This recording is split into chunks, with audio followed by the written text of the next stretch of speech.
Ringrazio per la presenza il Presidente del Consorzio di Bonifica, Gero Limetto, così come il Direttore Battagion e così come Furlan di Veneto Agricoltura che ci ha raggiunto. Oggi vogliamo parlare di acqua, tema per noi agricoltori trascurabile ovviamente, è un tema che non ci appassiona, però visto come è andato il 2022, che è stato un anno veramente difficile per tutti quanti, abbiamo visto i risultati nelle nostre aziende che sono stati, per chi non ha potuto avere l'acqua, catastrofici. Dobbiamo vedere come ci organizziamo per il 2023 e soprattutto per i prossimi anni, perché sappiamo che tutto non si può fare in tempi rapidi, però nello stesso tempo lo scopo di questa riunione è capire come ci stiamo organizzando come sistema agricolo in senso lato per il prossimo futuro.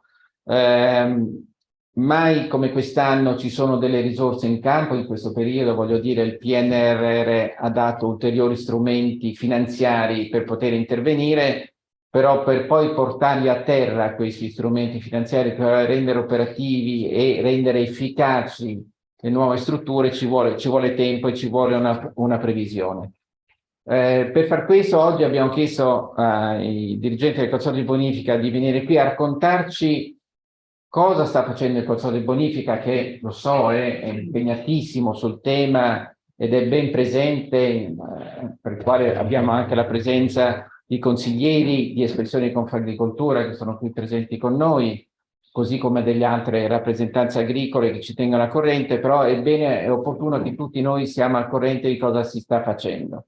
Anche perché abbiamo un 2023 che sta iniziando sotto i peggiori auspici da questo punto di vista, nel senso che adesso non è da qualche giorno, però voglio dire, mi sembra che stiamo replicando un po' l'annata 22 che sarebbe un disastro, quindi spero che poi magari tra qualche settimana parleremo di cose un pochino diverse, ma c'è un dato di fatto che ha piovuto poco durante questo inverno, nell'autunno, i bacini non credo che siano particolarmente carichi, e dobbiamo affrontare un tema di irrigazione importante. Peraltro, come mi diceva il Presidente, nel 2022 abbiamo avuto delle deroghe nell'utilizzo dell'acqua, che sono andate bene per il 2022, ma in realtà avremmo dovuto avere inferiori prelievi d'acqua per quanto ci riguarda. Quindi, insomma, è un tema di assoluta priorità per noi, perché senza acqua l'agricoltura non può andare avanti. Certo, molte cose le dobbiamo fare anche noi come agricoltori nelle nostre aziende, facendo gli investimenti mirati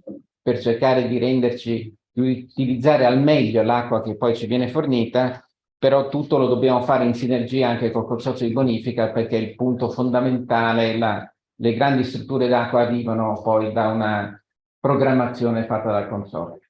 Allora, io chiudo qui il mio breve intervento, lascio la parola al Presidente Gero Limetto, al quale chiediamo proprio di darci un aggiornamento su quello che sta facendo il Consorzio. Grazie. Presidente, grazie. Un grazie particolare proprio al Presidente e alla sua amministrazione di Confagricoltura per la collaborazione fattiva e costruttiva che come Presidente del Consorzio ho a livello di amministrazione del Consorzio. Un Consorzio che mi sono trovato ad amministrare dalla fine dell'inizio 2020 e assieme a me c'è appunto il Vicepresidente Nini Riva, col quale a livello di giunta abbiamo veramente, e non lo dico qua perché sono alla riunione di Confagricoltura, abbiamo un rapporto e una collaborazione veramente costruttiva e dà veramente un apporto alla gestione competente e qualificata.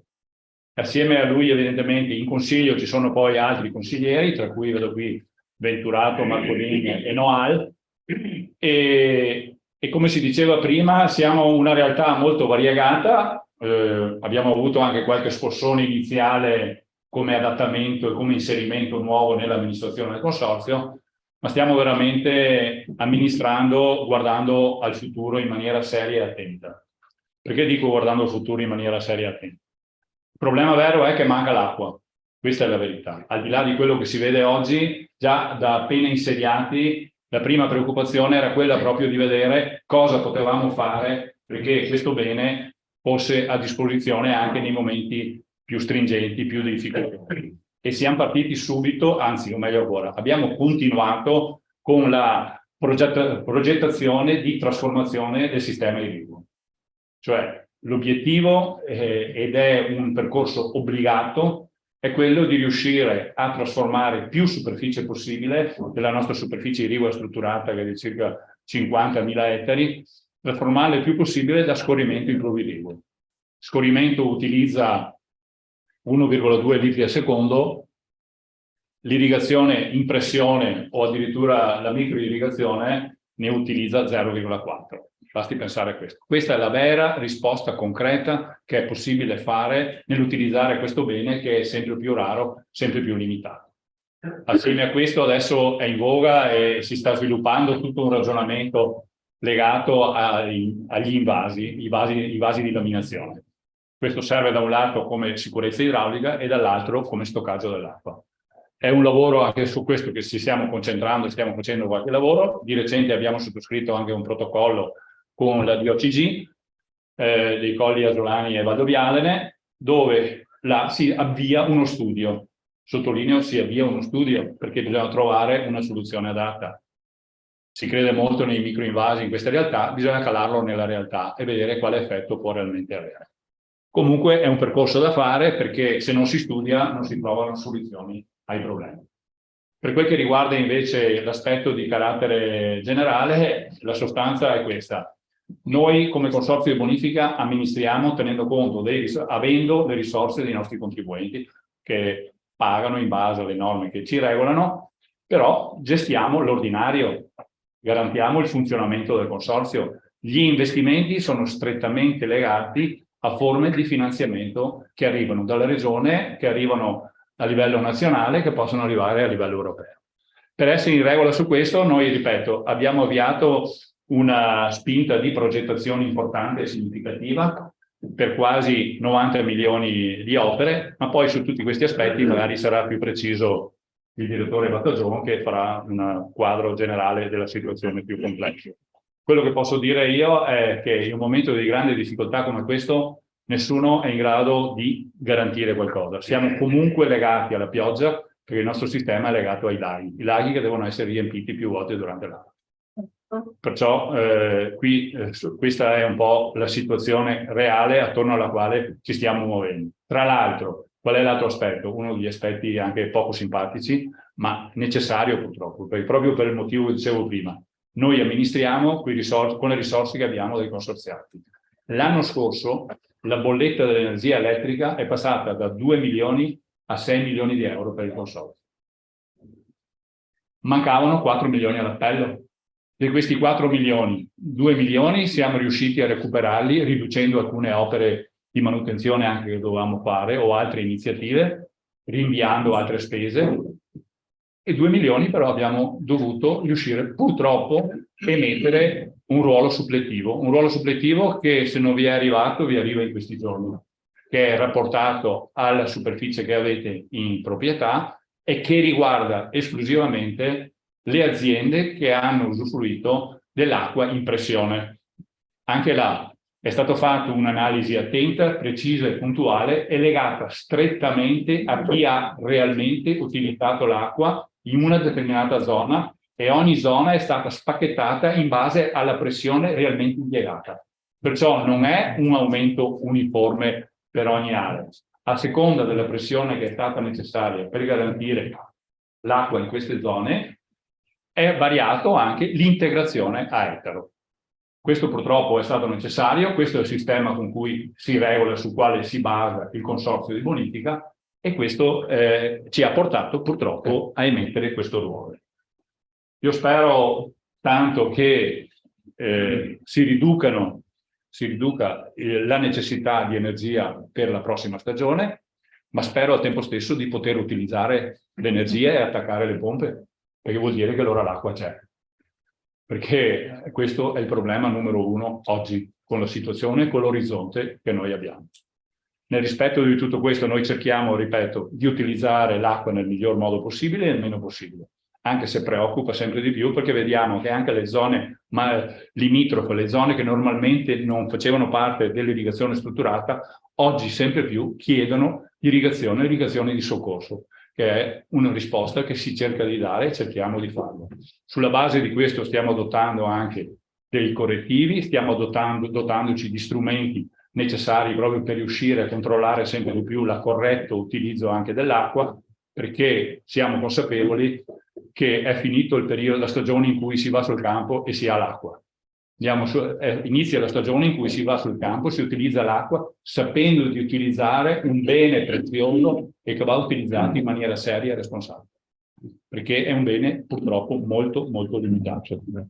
Non voglio aggiungere altro, vi ringrazio di questo e poi sicuramente il Turbo Giovani invece saprà darvi un'illustrazione molto puntuale e precisa sulle cose. Grazie. Grazie Presidente per questa opportunità. Io farò uso di alcune slide per illustrarvi un po' i temi legati al consorzio e all'irrigazione. Parto da uno sguardo un po' lontano. Questa che vedete qui riprodotta è la Regione Veneto nella parte territorio di bonifica. I consorzi, solo per avere un'idea a grandi linee, i consorzi sono 10 e nella Regione Veneto vedete qui identificati con la linea rossa i confini. Tutta l'area di pianura di fatto è identificata come di bonifica. Il consorzio Piave, che è quello situato più a nord del comprensorio, apparentemente ha questo colore completamente bianco, poi vedremo perché, e le parti che sono colorate in verde e in giallo sono parti tipiche della bonifica. La bonifica è nota perché bonifica uguale idrovore, uguale sollevamento delle acque verso il mare, da quote del piano campagna più depresse verso quote più elevate come il mare o come i ricettori.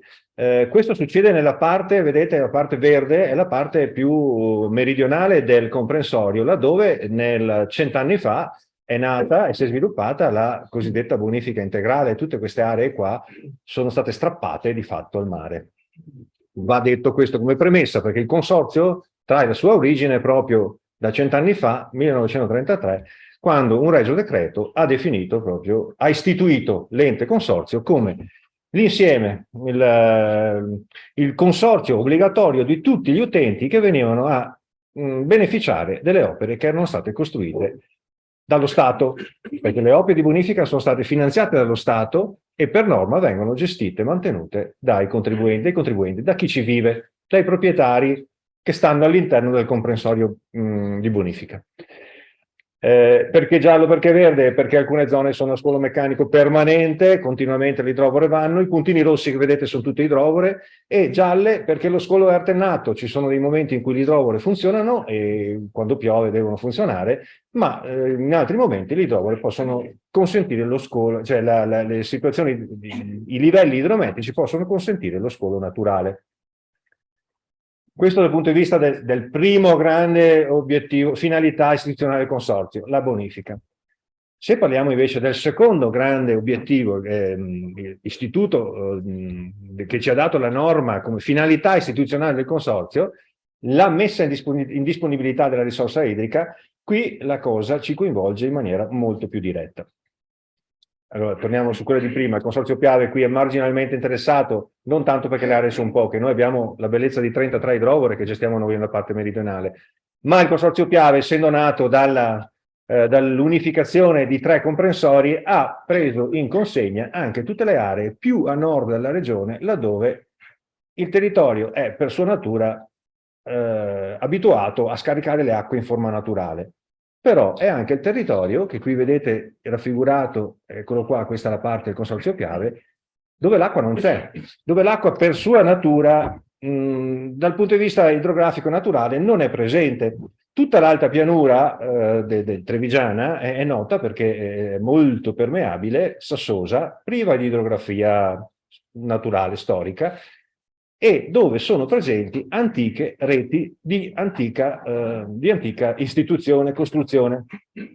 Questa immagine rappresenta a livello regionale quella che è la situazione. In arancione vedete le zone con irrigazione con metodi organizzati. E vedete che il consorzio Piave ne ha una grossa parte. Anzi, diciamo così, il consorzio Piave ha la maggior parte, rispetto agli altri consorzi, delle aree attrezzate con metodi organizzati. Poi vedremo quali sono. Le aree gialle sono le aree dove si attua l'irrigazione cosiddetta di soccorso. Si preleva dei corsi d'acqua naturali che per loro natura sono in quel punto, contengono già dell'acqua, e l'acqua viene prelevata 1-2 volte l'anno nel momento in cui è necessaria per le particolari condizioni dell'andamento climatico e della necessità della pianta che si deve irrigare. Vedete che i numeri sono piuttosto grandi. A livello veneto ci sono 600.000 ettari irrigati, di cui 400.000 ettari di soccorso e 200.000 ettari irrigati con strutture fisse. Di queste 160.000 ettari con canalette a gravità, la vecchia irrigazione, l'irrigazione del nonno, cioè quella che si faceva 100 anni fa, irrigazione canaletta, o peggio ancora canali in terra, e 40.000 ettari con impianti a pressione. Impianti a pressione vuol dire con reti strutturate, tubate, che hanno all'interno acqua già con pressione sufficiente perché il prelievo avvenga dagli idranti in maniera diretta e la somministrazione avvenga usando quella pressione. Quindi non c'è bisogno di sollevamento. 40.000 ettari, di cui 30.000 sono nel nostro comprensorio. Questo per darvi la dimensione. E qui veniamo un po' a noi. Veniamo a noi e vedete un'immagine che riporta con la campitura un po' viola, si vede, sì, il bacino montano del Piave. Perché è giusto parlare di bacino montano del Piave? Perché è quello che ci garantisce l'acqua in queste zone. Qui sotto con la linea nera intravedete il comprensorio del consorzio. È questa linea che sto indicando, è la linea nera e praticamente corrisponde con la provincia di Treviso. Cioè, abbiamo 3 comuni in provincia di Venezia, però l'attività nostra si concentra in provincia di Treviso. Vedete qui sotto delle linee verdi e rosse sono le ramificazioni delle antiche derivazioni, che sono quelle che nascono dal fiume Piave, precisamente quella che nasce dall'opera di presa di Fener in verde. Fener o Pederobba, una volta era Pederobba, poi è spostata un po' più a monte, adesso è Fener, e in rosso quelle derivate dall'opera di presa di Nervesa. Entrambe queste sono datate. Pensate che la prima posa, la prima pietra dell'opera di presa di Pederobba, Fener, risale al 1436. Quindi i nostri avi ci hanno pensato a portare acqua laddove era necessaria per vivere. Il primo bisogno era vivere gli uomini e gli animali.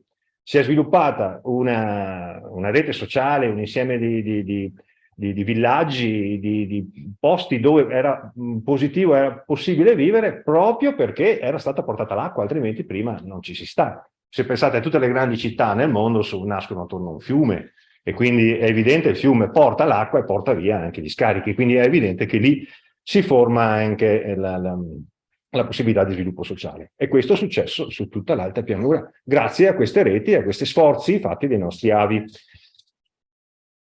Quindi noi viviamo in zone che qualcuno ha deciso di modificare sostanzialmente. Non sarebbero così queste zone se non ci fossero state queste scelte di 500-600 anni fa.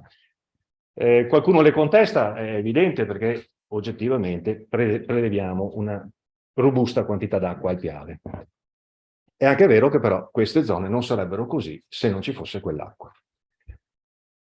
Andiamo più avanti. Queste antiche opere di presa, queste antiche reti si sono sviluppate contemporaneamente allo sviluppo idroelettrico, allo sviluppo dell'utilizzazione idroelettrica nel bacino montano del Piave. Quello che è lì è rappresentato in viola.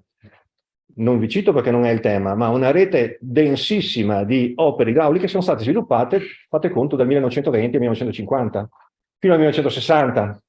63 è la data dell'episodio della tragedia del Vajont, il quale ha messo fine definitivamente a tutto lo sfruttamento idroelettrico, ma era già stato fatto. Noi viviamo con una rete che è nata allora e ancora oggi è funzionale alle nostre derivazioni. Si sono integrate le derivazioni irrigue con le reti idroelettriche montane. Ecco perché in questa slide ho indicato 3 punti nell'area montana, che sono l'invaso del MIS, l'invaso di Pieve di Cadore e l'invaso di Santa Croce. Laghi a servizio di dighe, a servizio di produzione idroelettrica ce ne sono moltissimi in montagna, nelle Dolomiti. Ne cito solo 3 perché questi hanno le caratteristiche dei invasi, e sono gli invasi, sono i luoghi, sono i volumi che vengono conservati e vengono prelevati da noi, prevalentemente da noi e anche da altri consorzi che hanno lo stesso tipo di utilizzazione.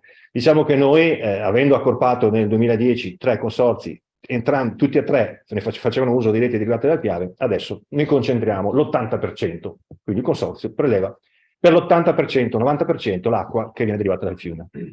Perché cito gli invasi? Perché senza invasi difficile sarebbe arrivare alla fine della stagione.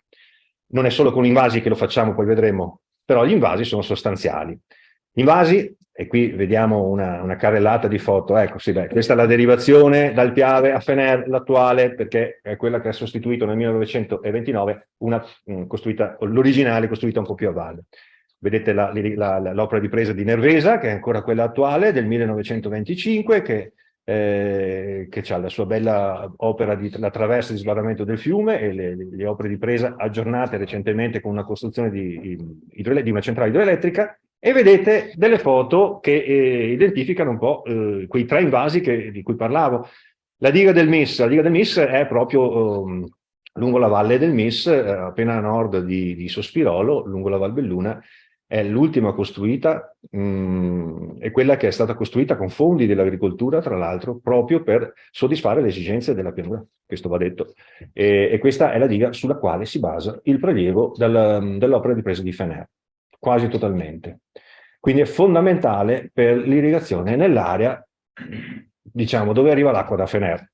Qui siamo a margine, diciamo, è quella situata da qui verso ovest. Il lago di Pieve di Cadore è l'altro lago fondamentale, e qui vedete anche, potete apprezzare anche dal punto di vista estetico, paesaggistico, turistico, la bellezza del luogo e la funzione anche che svolge l'invaso che da qui il consorzio preleva durante l'estate. E termino con il terzo lago, che è il lago di Santa Croce, che è ben noto a tutti perché è un lago parzialmente artificiale, parzialmente naturale, in sostanza è stato alzato nel corso del tempo, ed è un lago che è stato realizzato in questo modo, anche questo durante il periodo di sfruttamento idroelettrico. È un lago dove si svolgono anche qui attività di carattere turistico molto intense, sportivo, molto intense, e purtroppo durante il periodo in cui c'è questo utilizzo turistico c'è anche il massimo prelievo irriguo, cioè luglio-agosto. È evidente che succede questo. Questo per darvi un po' i termini di quello che succede ogni anno e che succede sempre di più e sempre più intensamente proprio per la carenza della risorsa. Questa è un grafico piuttosto complesso, mi rendo conto, però è per farvi capire, non tanto per illustrarvi tutti i dettagli, ma per farvi capire la complessità del sistema montano all'interno del quale noi ci muoviamo e con il quale lavoriamo da adesso, diciamo, fino alla fine della stagione irrigua, per disporre dell'acqua a fini irrigui. L'acqua viene derivata tutto l'anno, però diciamo che nella parte invernale le difficoltà e le quantità sono inferiori. Questo è il bacino così come viene rappresentato da Enel come l'insieme delle opere di sfruttamento. Qui si vede male, ma in blu sono i corsi d'acqua e in rosso sono le tubazioni, e poi ci sono lì i simboli che identificano le varie dighe. Vi ho ingrandito i tre grandi bacini per darvi un'idea delle dimensioni. Anche il bollo dei tre bacini di cui ho appena parlato, la dimensione di quel rettangolo è proporzionale all'invaso stesso. 35 milioni di metri cubi d'acqua sono disponibili nel bacino del Mis, 47 nel bacino di Pieve, 86 in quello di Santa Croce. Disponibili, scusate, che sono invasabili, non sono tutti disponibili, sono invasabili al massimo, ed è, diciamo, il volume massimo a cui si tende all'inizio di ogni stagione per poter partire col piede giusto, perché poi a valle, vedete, si innestano su questa rete molto complessa le derivazioni di Fener con 27.000 ettari irrigati, la derivazione di Nervesa con 16.000 ettari irrigati, parlo di irrigati ettari netti, terreni a ruolo, per noi a ruolo, nel senso terreni su cui avviene in maniera turnata l'irrigazione. E infine il castelletto, qui si è spostata la freccia, il castelletto indica, col termine castelletto, indichiamo tutta la sinistra Piave. Anche la sinistra Piave preleva dal sistema del Piave. Perché? Perché 100 anni fa, 1920, non siamo lontani, 100 anni fa è stato progressivamente deciso di spostare il bacino più ad est del Piave, cioè quello che fa capo al Boite, all'Ansiei, al Maè, tutte le parti, diciamo, più nord orientali del bacino del Piave, quella parte di bacino del Piave viene spostato verso il lago di Santa Croce attraverso lo sbarramento di Soverzane e tutte le utilizzazioni esistenti, e l'acqua poi segue un tracciato diverso, va nel lago di Santa Croce e dal lago di Santa Croce può andare verso Livenza. Quindi cambia di bacino, questa è una cosa penso sia nota ai più, però questa scelta ha consentito di fruire, di poter rendere disponibile l'acqua anche alla Sinistra Piave. È nato il Consorzio Sinistra Piave, il Irriguo Sinistra Piave, e avvengono tutt'oggi delle derivazioni dall'attuale canale Castelletto Nervesa. È quell'opera che porta l'acqua di fatto dal lago di Santa Croce fino a Nervesa e dalla quale hanno luogo i vari prelievi irrigui in Sinistra Piave. Quindi anche il Castelletto ha la sua bella importanza, perché è stata un'opera che ha cambiato le sorti di quei territori, consente l'irrigazione su 8.000 ettari. Vedete che c'è una linea tratteggiata che taglia in due l'immagine, no? Quella linea là separa proprio il comportamento idraulico dei due mondi. Il bacino, diciamo, di più ad est, orientale, che fa capo ai bacini di Pieve e di Santa Croce, più ricco d'acqua, e la parte, diciamo, più occidentale, che fa capo al sistema Fedaia-Mis-Fener, che ha un bacino più limitato, 35 milioni di metri cubi, e che governa, diciamo, e che consente l'attingimento da Fener. Quando siamo d'estate nel Punta Irrigua, i due sistemi sono perfettamente separati. L'acqua di Santa Croce Pieve va per Castelletto e Nervesa, l'acqua di Mis va per Fener. Queste sono un po' la situazione, la struttura. Questa è l'immagine che inquadra le attuali reti. L'abbiamo ingrandita, vedete, siamo andati troppo avanti. C'è una immagine, la linea che identifica con il nero il comprensorio del consorzio, i due colori marroncino e azzurro indicano le zone strutturate con irrigazione a pressione nelle aree marroncine, e con l'area azzurra fa capo ad aree irrigate a scorrimento. Siamo circa a metà, i numeri sono perfettamente aggiornati, siamo circa 30.000 ettari irrigati con strutture a pressione e poco più di 20.000 ettari irrigati con strutture a scorrimento, le antiche canalette. I nostri consumi vanno per alimentare le due zone. Le due zone sono le zone fondamentali, che penso nelle quali vi siedete, dove l'irrigazione è necessaria per riuscire a portare a casa la produzione agricola. Queste zone fanno capo all'alta pianura, da dove la permeabilità è molto elevata, la pendenza anche, non c'è acqua naturale se non proveniente da queste reti di irrigazione. In Sinistra Piave, anche qui, due zone separate che fanno capo a due punti di prelievo diversi, uno direttamente dal Mischio e uno dal Castelletto Nervesa. Questa è, diciamo, la carta che identifica dove noi siamo, proprio qui, più o meno all'incirca, attorno a una zona che è a margine fra le due. La stagione irrigua 2022, c'è il rischio che si ripeta? Questo penso sia la domanda di tutti, no? Non possiamo dirlo, perché adesso è troppo presto per poter prendere una decisione sul tema. Ci sono delle premesse un po' preoccupanti, questo è evidente un po' a tutti.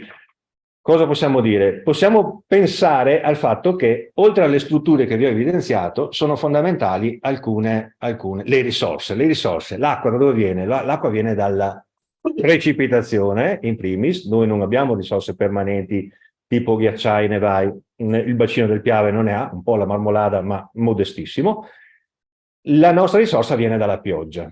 E la pioggia, qui vi ho riportato in sequenza alcune carte tratte da bollettini ARPA, nulla di inventato o di fatto da noi. Questi sono dati ufficiali di ARPA che illustrano le precipitazioni di giugno, luglio e agosto 2022. Perché ve le ho tracciate? Perché? Perché da qua si vede, guardate la parte montana del Piave. Noi di fatto, con quella struttura che vi ho illustrato poco fa, viviamo dell'acqua prodotta da un bacino montano, immagazzinata nei laghi, ma prodotta nel senso dove proviene trattenuta dalle precipitazioni che cadono in quel bacino. Vedete che il bacino montano, tutto sommato, nelle precipitazioni di giugno del 2022, la precipitazione è stata media, Vedete qui, questa a destra è la differenza in millimetri della precipitazione rilevata nel mese rispetto a una media di anni precedenti. I colori più blu indicano che in realtà la differenza è maggiore, quindi c'è stata precipitazione. Nel bacino montano c'è stata precipitazione, poi tireremo le conseguenze. Andiamo avanti, in luglio, vedete anche in luglio, siamo a 140, 110, 140 millimetri, diciamo non tanto, non tantissimo, però vedete che ci sono anche ancora nella slide, nella foto, nell'immagine di confronto, ci sono ancora delle slide blu, vuol dire che qui in alcuni punti abbiamo superato la media addirittura degli ultimi anni. Andiamo su quelli di agosto. Agosto, per fortuna, ad agosto, il 18 di agosto, è iniziato a piovere, quindi c'è stata un po' l'acqua, siamo andati sui 200 millimetri, la situazione si è un po' risolta. Parlo di millimetri totali mensili. E vedete che anche nell'area nord del bacino nord del Piave i colori blu ci sono. Questo per dire che cosa? Per dire che da un'analisi fatta attraverso queste carte, nella pianura non è piovuto, lo sappiamo, l'abbiamo visto tutto, basta vedere anche le carte, la pianura ha colori estremamente marroni, marrone scuro, torno indietro, vedete che c'è un deficit pluviometrico molto elevato nella pianura, che in realtà non era così elevato nell'area montana. Questo per dire cosa? Che la precipitazione è stata fondamentale per aver garantito il prelievo durante l'estate scorsa. Anche a livello di numeri si vede questo effetto qua. Questo che è nell'Alto Piave, che è il bacino che ci interessa, la precipitazione media in giugno è stata di 167 mm contro una media di 131. Ci sono degli indici, lo SPI Index è un indice che l'ARPA ripropone e che dà un'entità della disponibilità pluviometrica o di una carenza pluviometrica. I colori verdi, che sono più o meno uno di quest'indice, indicano tuttavia, vedete, indicano una situazione normale. E vedete che lo SPI di giugno è, anche per uno 3, 6, 12 mesi, normale, è verde, è normale. E incredibilmente, se andiamo a vedere in luglio, è normale lo stesso. E andiamo a vederlo in agosto, è normale ancora. Vuol dire che nei territori montani, tutto sommato, è venuta l'acqua di sempre. Siamo stati in media. E adesso vi spiego questa, che è una slide un po' particolare, che però rappresenta la nostra situazione. Sull'asse di base, vedete, riporto il periodo dal 1° di giugno al 30 di agosto. È quello che è successo l'anno scorso. Noi abbiamo prelevato, questo qua è lato FENER, cioè derivazioni dal lago del MIS e dal sistema del MIS. Con il colore verde riporto l'andamento del prelievo in metri cubi al secondo prelevati dalla presa di FENER. Si arriva a un massimo di 26 metri cubi. Di questi 26 metri cubi, 15 vengono prelevati dal lago del MIS. E la differenza fra i due, tra 15 e 26, dal fiume, quindi dalla pioggia. Se piove ci sono, se non piove si rischia che non ci siano.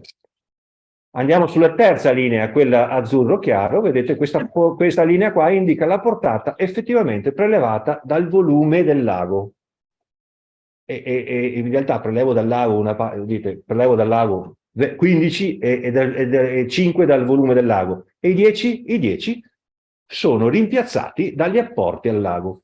Questo per dire che in realtà i laghi sono importanti, certamente importanti perché ci garantiscono la base, quei 5 metri cubi là che dal 20 di giugno al 31 di luglio sono stati fondamentali, però non sono tutti, servono quelli della pioggia.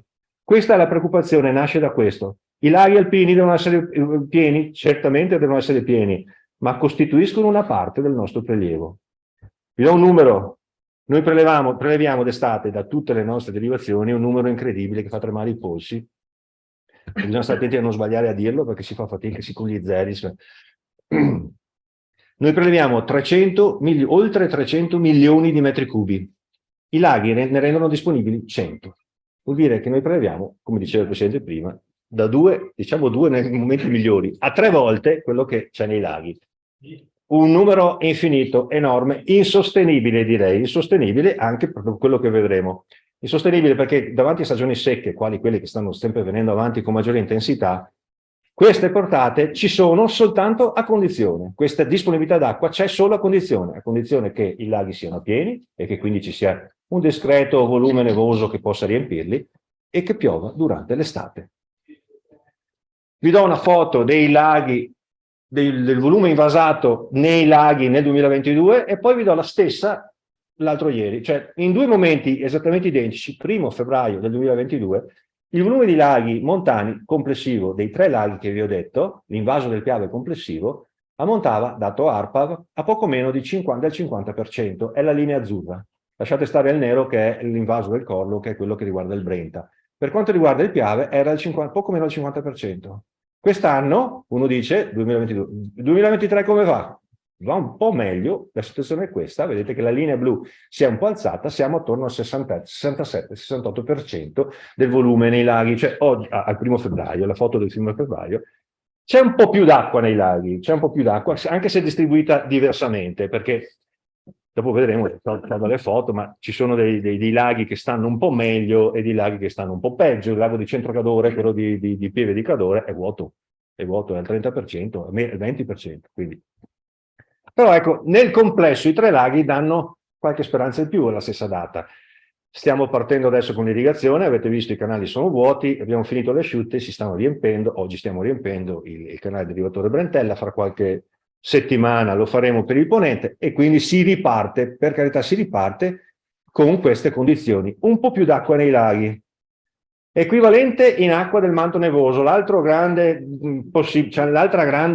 diciamo, disponibilità in termini di risorsa, che anche qui c'è un indice che è l'equivalente in acqua, questo SWE, e che qui l'ho riportato in funzione dei vari anni, cioè in sostanza quanta neve ho nel bacino montano tale per cui posso aspettarmi che si sciolga e che raggiunga i volumi dei laghi, magari in parte. Vedete che ci sono stati gli anni come il 2014, ho 950 milioni di metri cubi equivalenti in neve, cioè nel 2014, se ricordate, pioveva sempre e la neve in montagna non mancava, ce n'era. Però se andate a vedere dopo gli anni scorsi, per esempio l'anno scorso, 2022, 115, oggi avevamo 115 al 1° febbraio, 115 milioni disponibili in neve, in equivalente di neve. Adesso, nel 1° febbraio 2023, questo volume ARPAV, dato da ARPAV, è di 179 milioni. Buono, cioè non peggiore dell'anno scorso, non granché, perché se vedete la media è molto più, è un po' più alta, ci sono degli anni mediamente tutti più alti. C'è nel 2017 questo minimo del 23 che lascia un po' perplessi, ma in realtà anche il 2017 è stato un anno critico sotto il profilo della disponibilità idrica. Questa è una, vabbè, anche qui si ripropone l'andamento dei laghi, la linea in blu è quella che vi ho fatto vedere prima, la disponibilità idrica confrontata fra gli anni. Diciamo che siamo qui su, siamo al 1° febbraio, siamo qui, in questo punto qua, si vede poco. Siamo in sostanza in posizione medio-alta, i laghi danno qualche soddisfazione. Quello che invece non soddisfa per niente, e qui veniamo ai luoghi nostri, è la falda. La falda quest'anno è tragicamente sui valori più bassi. Questa è una riproduzione affiancata della falda data da ARPAV, che riproduce i massimi della falda misurati a Castagnole, in termini assoluti, cioè metri sul livello del mare, e con i colori blu danno luogo, si evidenziano le zone di maggior livello, con i colori rossi le quote più basse raggiunte nell'anno. C'è una ciclicità la falda, vedete che va su e giù. Durante l'estate, diciamo, aumenta perché c'è l'apporto delle derivazioni irrigue e dell'irrigazione a scorrimento stessa. E la riga in blu riporta l'andamento dell'anno scorso, di 2 anni fa, 2021, vedete la riga in blu è questa, che poi scende nel 2022, tocca il minimo ad aprile-maggio, poi si alza molto lentamente percorrendo il minimo storico, poi va sotto il minimo storico alla fine dell'anno scorso e adesso si posiziona qui giù, che rispetto a quello che era nello stesso identico periodo l'anno scorso, cioè febbraio, siamo a circa meno 20 centimetri, siamo a livelli molto bassi. Questo è Castagnole, ancora peggio a Castelfranco, dove addirittura abbiamo coniato un minimo. Questa parte qua di livello tra il 2022 nell'invernata scorsa, siamo stati sui valori mediamente mai registrati di minimo, tant'è vero che il fondo non arrivava neanche a toccare l'acqua, hanno dovuto fare modifiche al sistema di rilievo. Oggi siamo, rispetto a un anno fa a quest'ora, a meno 50 centimetri circa. E questo è l'indice, diciamo, parecchio preoccupante. Perché? Perché partiamo da una falda molto bassa. E cosa vuol dire falda? Vuol dire irrigazione, diciamo, tra virgolette, non strutturata, nel senso l'irrigazione di soccorso, l'irrigazione che avviene nelle zone a sud della linea delle risorgive o a sud delle zone strutturate, che disporranno di una quantità d'acqua probabilmente inferiore. Dico probabilmente perché si spera che questo cambi, questo andamento cambi, anche se la falda è molto lenta a cambiare, ci vogliono quantità d'acqua e tempi molto lunghi per poter dare delle evidenze. Ma qui la pioggia è evidente che si vede che l'effetto non c'è stata la pioggia durante l'inverno, non si sono riempiti i laghi e non si è alzata la falda. Ho shippato delle foto a un servizio di Rai di qualche giorno fa, perché in realtà non ho potuto andare là. Questo è il lago di Centrocadore e vedete che in realtà qual è vuoto, nel senso che è al 20%. Manca tutta la parte superiore, che è quella che riempie di più. E questo è piuttosto impressionante, vedere la gente sul fondo del lago e il lago ridotto a questo. Ancora di più, se si va a vedere dall'alto, si vede evidentemente che siamo a numeri molto bassi. Ci sono dei motivi per cui così, erano state fatte le manutenzioni, si conta, parlando con Enel, che l'Enel rassicura sul fatto che possa venire riempito dallo scioglimento della neve che c'è a monte. Però è anche vero che, come avrete visto, era prevista questo sabato e domenica, era prevista precipitazione, è sparito tutto dalle precipitazioni, quindi si pensa un po' cosa potrebbe succedere se questa neve se ne va per le alte temperature piuttosto che essere confermata da ulteriori apporti.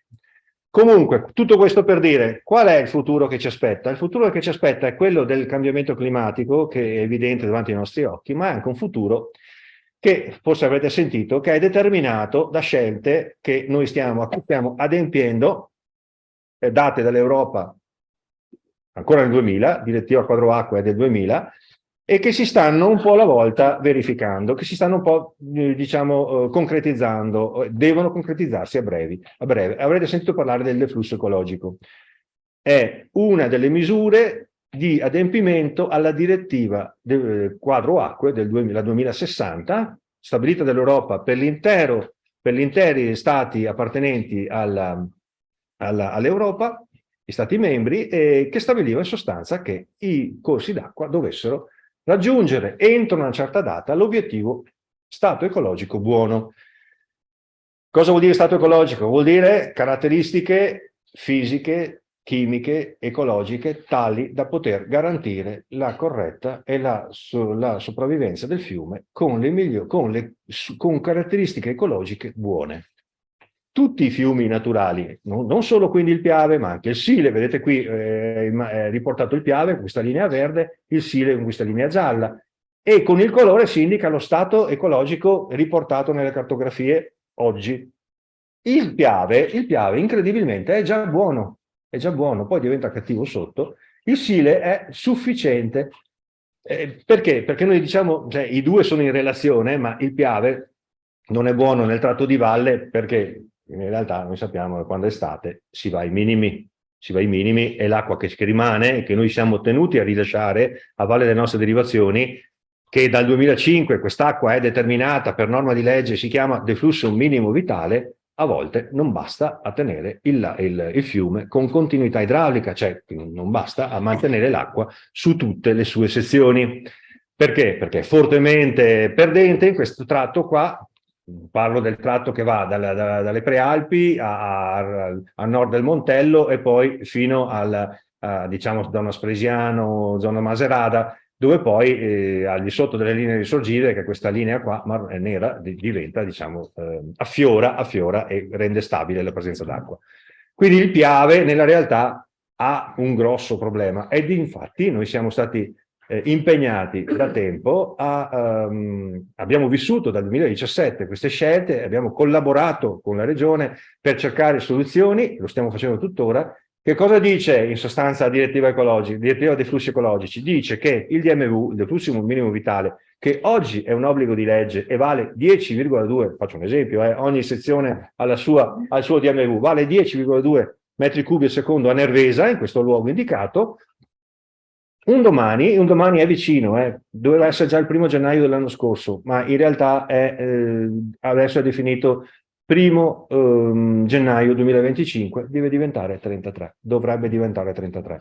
Allora, davanti alla prospettiva dei cambiamenti climatici che ci costringono a lavorare con meno risorsa, abbiamo anche questo obiettivo che ci siamo dati e che condividiamo, perché il fiume ha la sua è ben giustificato a mantenere la sua vita ecologica, ci mancherebbe. Noi abbiamo sempre detto, siamo dei grandi, tra i più grandi enti che prelevano acqua del fiume, però portare il DMV da 10,2 a 33, cosa succede? Fa succedere la cosa che non c'è più acqua disponibile per le derivazioni, e di questo l'abbiamo detto in tutte le maniere, abbiamo fatto simulazioni di quello che può succedere. Andiamo veloci e abbiamo tra l'altro detto cosa succede per l'irrigazione, che non aveva più acqua, non succede per la produzione idroelettrica, non ne ho parlato perché non abbiamo il tempo, però dalle derivazioni dal fiume Piave ci sono 49 piccoli impianti idroelettrici che producono energia pulita, che vedrebbero diminuire la risorsa disponibile per loro. E poi citiamo anche questo tema qua, da cui va data una sottolineatura particolare.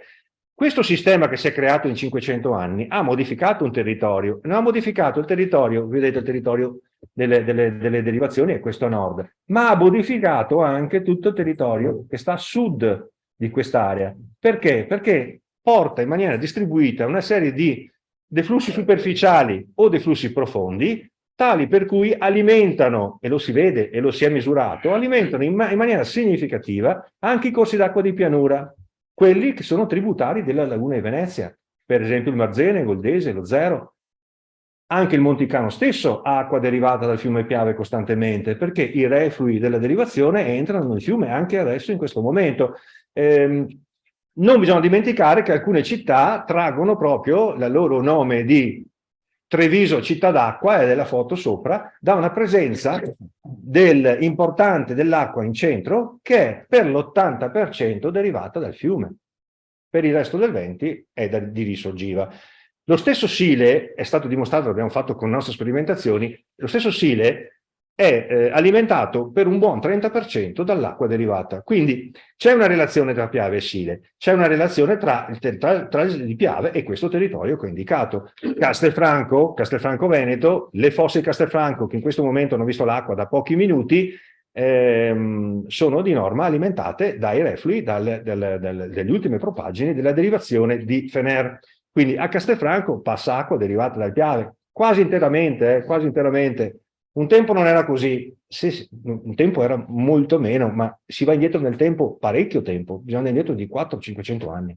Quindi c'è questo valore aggiunto che noi chiamiamo servizi ecosistemici. La comunità scientifica ormai si sta estendendo questo termine, servizi ecosistemici per ambiti urbani. È evidente che dipende dalla presenza o meno della possibilità di derivare. Come anche determinate zone tipo risorgive, particolari polle di risorgive, ambiti ambientali di pregio, la possibilità di ricaricare la falda, dipende dalla presenza di quest'acqua. Nel momento in cui si irriga, perché l'irrigazione a scorrimento perde molta acqua, ma anche attraverso tutta questa rete molto fitta di canaletti che voi vedete che durante l'anno esce dai nostri canali e percorre la campagna, e bene o male un po' si infiltra, un po' consegna i reflui superficiali alle reti che stanno a valle.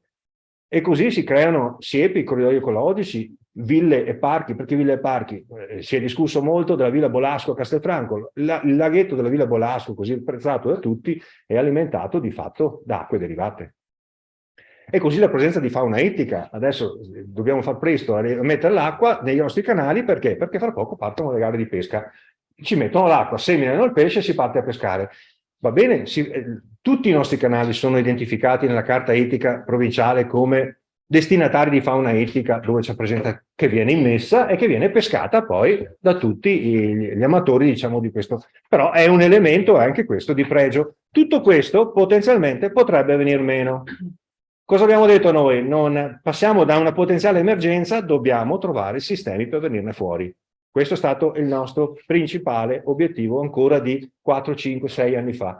La direttiva quadro acque offre delle possibilità, dobbiamo cercare di utilizzarle. E abbiamo fatto delle ipotesi. Quali sono le nostre linee guida? Allora, il primo da tutto garantire le riserve idriche, cercare che gli accumuli in invasi montani siano pieni all'inizio della stagione. Perché? Perché almeno quello è il nostro minimo che possiamo avere, sono indispensabili al sistema. Perché lo dico? Perché il deflusso ecologico potrebbe comportare anche il mancato riempimento dei corsi d'acqua, perché una maggior parte di acqua, anziché essere immessa nel lago, deve continuare nel fiume. Le riserve montane dovrebbero essere piene se vogliamo aver successo.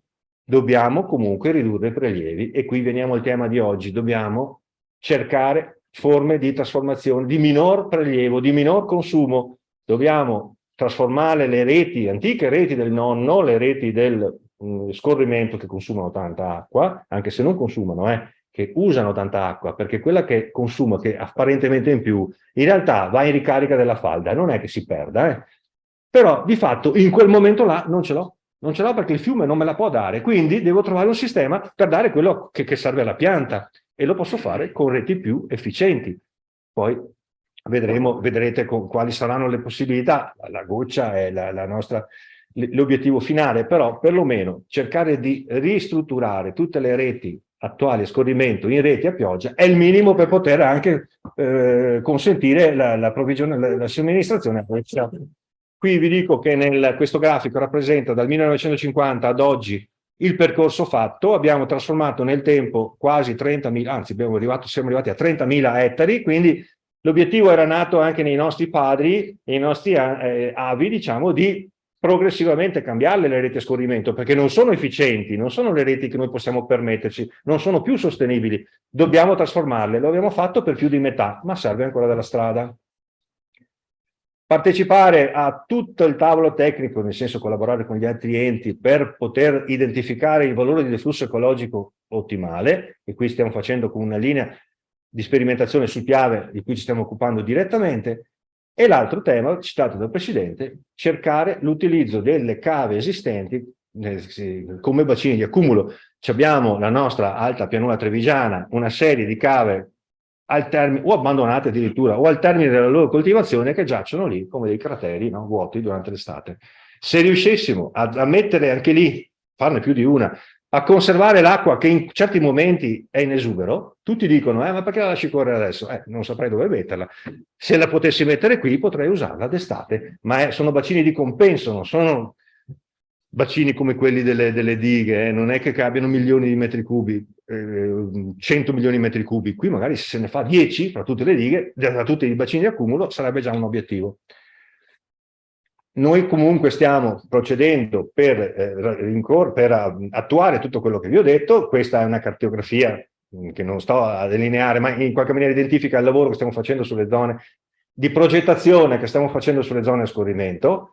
Alcune hanno trovato già il finanziamento, stiamo facendo gli impianti di Strana Paese Quinto, Crocetta e Arcade. Altri sono già arrivati alla progettazione definitiva esecutiva, manca solo il finanziamento. La parte azzurra in realtà è ancora in attesa, quindi c'è un lavoro grosso che si sta sviluppando per portare avanti la trasformazione irrigua, che darebbe il maggior effetto, perché come dicevamo, passando soltanto da irrigazione a scorrimento a pluvioirrigazione si risparmia il 50%, passando ancora all'irrigazione a goccia si riuscirebbe a risparmiare un ulteriore 50% di quello che rimane, quindi si arriva quasi a un terzo dell'acqua che servirebbe oggi, che serve oggi, se si riuscisse a fare ad avere tutta quest'area che viene servita con irrigazione a goccia.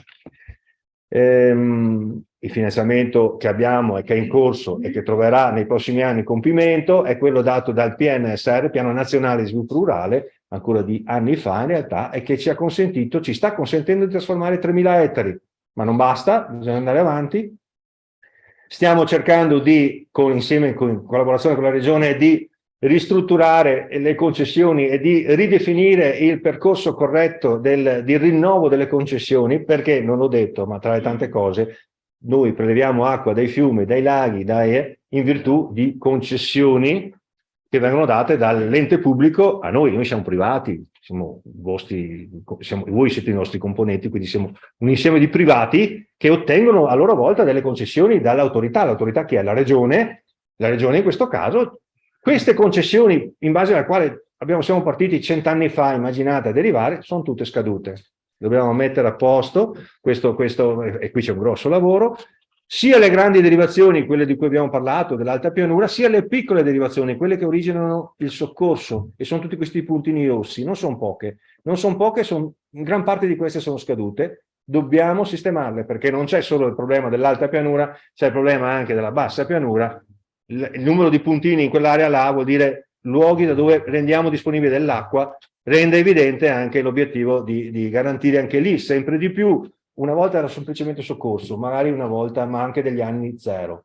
Adesso tutti, o una o due volte l'anno, anche nelle aree di bonifica, hanno bisogno dell'acqua. Questo si sta rivelando sempre di più anno che passa. Risparmiare acqua dallo scorrimento alla goccia, abbiamo detto, lo scorrimento consuma 1,2 litri al secondo ettaro, la microirrigazione 0,4, quindi un terzo. Corrette modalità di somministrazione, tante volte ci accusano di di sprecare l'acqua, di disperderla, di non usarla bene, è vero, dobbiamo sempre migliorare, insieme dobbiamo cercare di modi di corrette modalità di somministrazione, vuol dire assicurarci di tutti insieme che vengano rispettate le norme regolamentari, il prelievo deve avvenire con determinati ugelli, il prelievo deve essere autorizzato da noi, sono tutte cose che sono ben spiegate tra l'altro nel nostro sito, sono importanti per dare anche sostenibilità al nostro lavoro e anche credibilità a quello che stiamo facendo, perché ci chiede, ed è giusto che sia così, un grosso sforzo di razionalizzazione dell'uso, passa attraverso una corretta modalità di somministrazione. Tra queste cito i gruppi di consegna che magari saranno un oggetto di interesse per molti di voi e che stiamo distribuendo, il consorzio li cede in comodato gratuito, e che servono per controllare il prelievo negli impianti di microirrigazione. Quindi questo qua mettono proprio in evidenza anche lo sforzo verso l'attenzione del consorzio nei confronti di questo tipo di utilizzi. Vado velocemente, poi ci sono le autorizzazioni del prelievo di emergenza e di soccorso, cioè quelle fuori dalle aree strutturate, anche qui ci sono delle regole da rispettare, solo con l'impegno di tutti. Noi abbiamo messo a disposizione un sito che ben le illustra, si può arrivare a dare soddisfazione a tutti. Parlo per esempio di mettere a disposizione l'acqua nelle zone circostanti agli impianti strutturati che noi chiamiamo acqua di emergenza. Ci sono dei momenti durante l'anno che l'acqua è disponibile anche per altri, fuori dagli impianti strutturati. Abbiamo strutturato il sistema perché questo possa avvenire. Così come l'irrigazione di soccorso, non si può fare, abbiamo visto l'anno scorso è stato un anno difficile sotto il profilo dell'irrigazione di soccorso. Numerosissime ditte, ovviamente, hanno richiesto l'irrigazione di soccorso e hanno prelevato dai corsi d'acqua di pianura, come tutti insieme, ovviamente, perché il bisogno avviene negli stessi momenti. I corsi d'acqua di pianura, di cui noi siamo titolari in termini di gestione, si sono svuotati. Abbiamo avuto situazioni di crisi idrica, il Negrisia perché di quelle zone si è svuotato, il Vaglio, il Meolo hanno raggiunto delle quote talmente basse che l'acqua si fermava sui sostegni. Ci sono delle situazioni che noi dobbiamo controllare. Anche qui bisogna fare ricorso a sistemi organizzati di turnazione, lo stiamo facendo proprio in questi giorni qua. Stiamo addirittura tornando cercando di tornare quelli che fanno accesso all'acqua con modalità di soccorso. Il sistema dell'alta pianura viene quasi, si travasa verso valle. Il periodo di funzionamento dell'impianto, qui veniamo ai giorni d'oggi, noi siamo lì, questa è una fascia che indica il tempo, no? Veniamo dal periodo invernale, siamo nella fase delle asciutte di riempimento, adesso lo stiamo facendo, oggi siamo tra il 1° febbraio e il 15 marzo, entro il 15 marzo avremo gli impianti a pressione riempiti, credo che questo riusciremo a farlo, e poi cominceremo con l'apertura delle reti a scorrimento e inizierà il 15 maggio il vero e proprio periodo di irriguo. Già dall'anno scorso abbiamo dato la possibilità di prelevare prima e prelevare dopo, fare l'anticipo di irrigazione, il posticipo di irrigazione, che è un elemento di grande importanza perché abbiamo una richiesta che si estende oltre il periodo di irriguo classico. Questo potreste essere sicuramente testimoni anche voi. Ci viene chiesta acqua prima e acqua dopo. Paradossalmente abbiamo una richiesta d'acqua che aumenta dal basso, diciamo, e cerchiamo di rispondere sempre nei limiti di quello che è la disponibilità.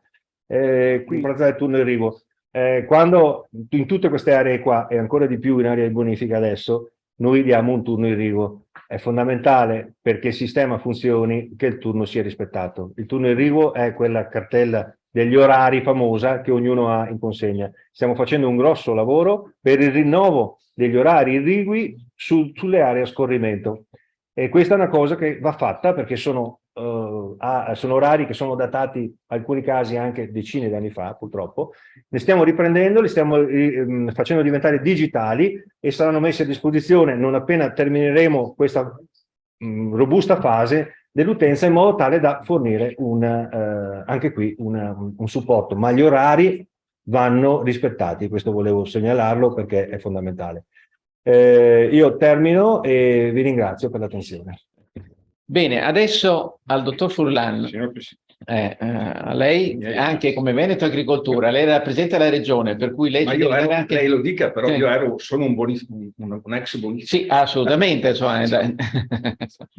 Ho goduto della tua presenza, anche se lascia un po' di angoscia. A lei l'arduo compito di darci qualche consiglio su questo tema. Prego. La ringrazio. Buonasera a tutti. Allora io vi parlo delle sperimentazioni che stiamo facendo a Veneto Agricoltura in merito all'acqua.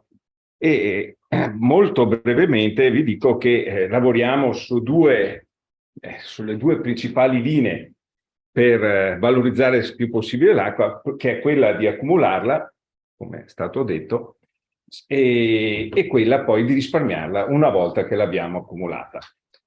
Noi lavoriamo, abbiamo fatto delle sperimentazioni su piccoli accumuli d'acqua, e l'esempio perché possiamo immaginarci, oltre alle cave, che in tante altre zone si possono fare altre due cose. Una, quella di dove siamo in alto e possiamo alimentare il mare che abbiamo sotto, fare infiltrazione. Ci sono dei lavori, ci sono dei progetti anche europei che evidenziano come si possa, quando ce n'è in alto e sta venendo giù, infiltrarla sotto e quindi contribuire a aumentare il livello che abbiamo visto prima e che ci preoccupa molto per tutto.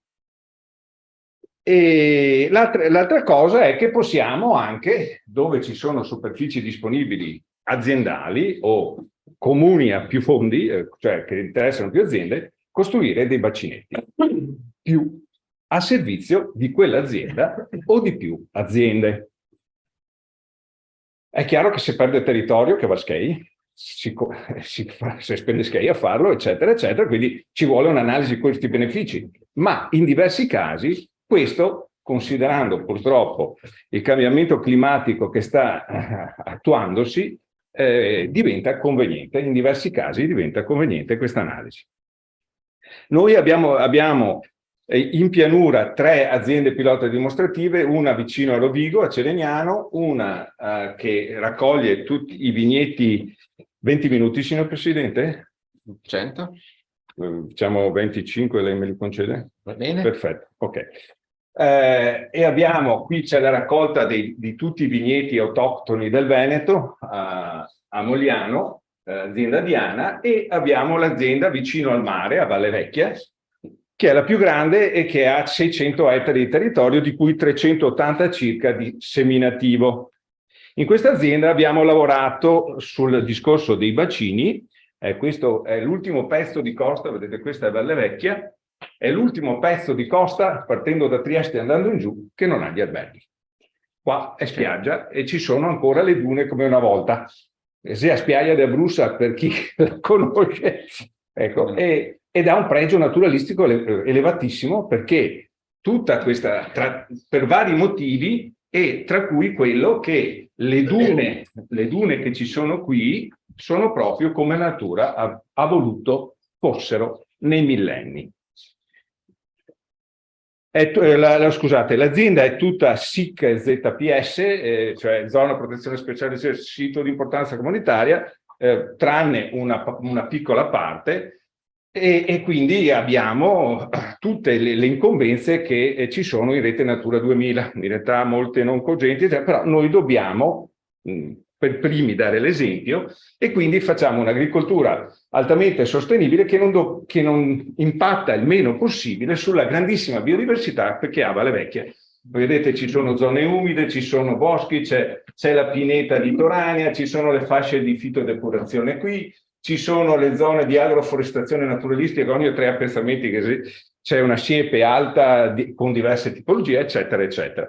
Tutto questo fa sì che Valle Vecchia sia un sito unico al mondo, anche dalle ricerche che abbiamo fatto, per un'altissima densità di biodiversità. Adesso dobbiamo parlare dell'acqua. Però ogni azione, compresa quella della gestione dell'acqua, deve essere particolarmente attenta.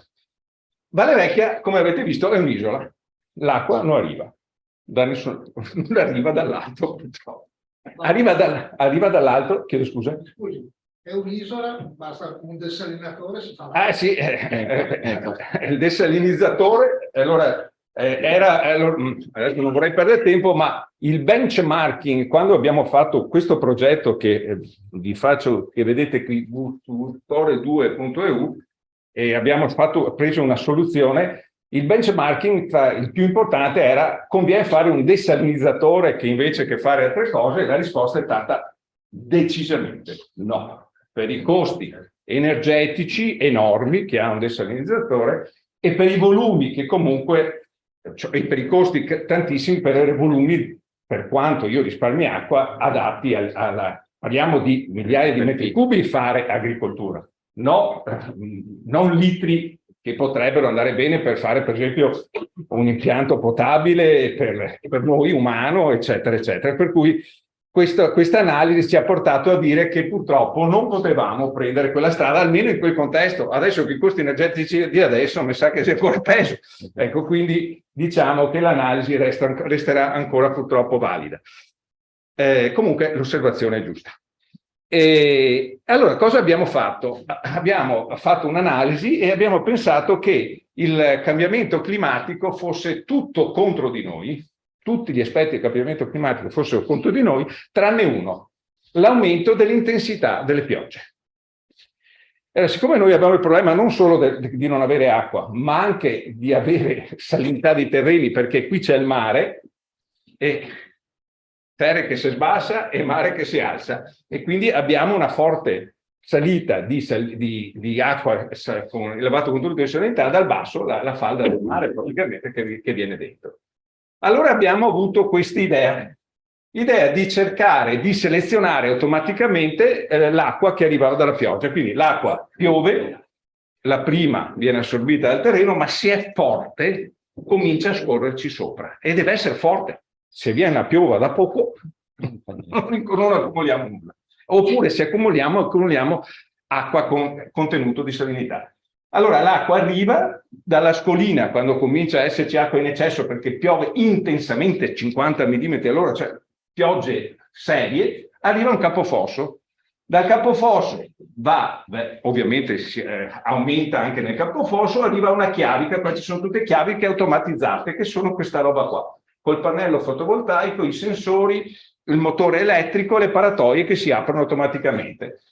Qui le sonde dicono a ogni minuto quanto è alta l'acqua e quanta salinità c'è. Abbiamo messo una soglia di 3000 microsiemens per centimetro. Quando l'acqua diventa, perché non ha avuto questo contatto intimo col terreno, ma è corsa sopra, è arrivata qui con una salinità sotto i 3000 microsiemens per centimetro, la chiavica si apre e butta dentro questo, il canale Sbregavalle. Qui c'è un sostegno, tutte cose che ha già spiegato prima il direttore, e a un certo punto arriva a questa zona qui che è un bacino davanti a questo, dove c'è un altro controllo. Se ancora sotto quel livello partono le pompe che potete vedere qui sotto ci sono le pompe, 150 litri al secondo l'una, partono e buttano dentro l'acqua. In questo modo accumuliamo, se tutto va bene, 160.000 metri cubi. E poi utilizziamo anche per fare microirrigazione con questa condotta di 1800 metri, 350 millimetri, 3 bar di pressione che distribuisce l'acqua su tutta questa parte dell'azienda, che sono circa 130-140 ettari. Quest'anno non abbiamo un metro cubo nuovo, confermando purtroppo, perché è piovuto poco, ma è piovuto, a dire la verità. Ha ripristinato la capacità di campo, cioè l'acqua che c'è nei terreni a Valle Vecchia c'è, in questo momento c'è, però non ha mai prodotto acqua in eccesso e non c'è mai stata ancora una pioggia così intensa per generare l'acqua di qualità per poterla accumulare. E quindi siamo poi speranzosi per le prossime piogge. Fino ad ora siamo quasi sempre riusciti ad accumularla e con una qualità decente. Poi quando abbiamo fame l'accumuliamo qui, in questo bacino che è diventato una zona umida ulteriore a Valle Vecchia, la prima zona umida con acqua quasi dolce e è diventato un habitat nuovo con specie nuove, quindi ha aumentato la biodiversità di Valle Vecchia. Quando il bacino riusciamo ad alzarlo, e finora siamo quasi sempre riusciti ad alzarlo, riusciamo anche a creare una falda dolce sopra l'acqua salata, oltre a far funzionare le reti di microirrigazione. Abbiamo un filtro qui, 90 litri al secondo, una pompa di 90 litri al secondo, e quindi filtriamo tutto qui con filtri a sabbia per poi avere su tutta la rete di ali, gocciolanti o manichette un'acqua già pronta per essere utilizzata. E utilizziamo le Life Flat, le classiche, ma le usiamo con un criterio che adesso vi descrivo. Questo è per dirvi che l'acqua, ovviamente, dico una banalità enorme, ha cambiato dove possiamo irrigare, quelle poche decine di ettari che riusciamo a irrigare con tutto questo sistema, ha cambiato la produttività e la qualità delle produzioni di mais e di soia principalmente che facciamo. Queste sono, il rosso vuol dire le macchie di scarsa produzione. Voi vedete con l'irrigazione riusciamo a avere una metà che comincia a produrre bene, anche con meno micotossine, con meno problemi, eccetera. Ma la cosa fondamentale, facendo tutta questa fatica ad accumulare l'acqua, dobbiamo usarla bene, dobbiamo sfruttarla fino all'ultima goccia. Ciascuna goccia deve diventare biomassa vegetale. Questa è Valle Vecchia, quello che vi ho fatto vedere prima, e questa è Sasserano. Lo facciamo, questo è solo un accenno, perché io oggi ho il compito di parlare di microirrigazione, ma c'è un Ranger a VRI, a dosaggio, a ratio variabile, nell'azienda di Rovigo, dove facciamo irrigazione di precisione. Irrigazione di precisione è stata fatta una giornata, anzi 3 giornate nel 2021, che troverete, io lascio la presentazione, chi vuole nel sito troverà aggiornato al 2021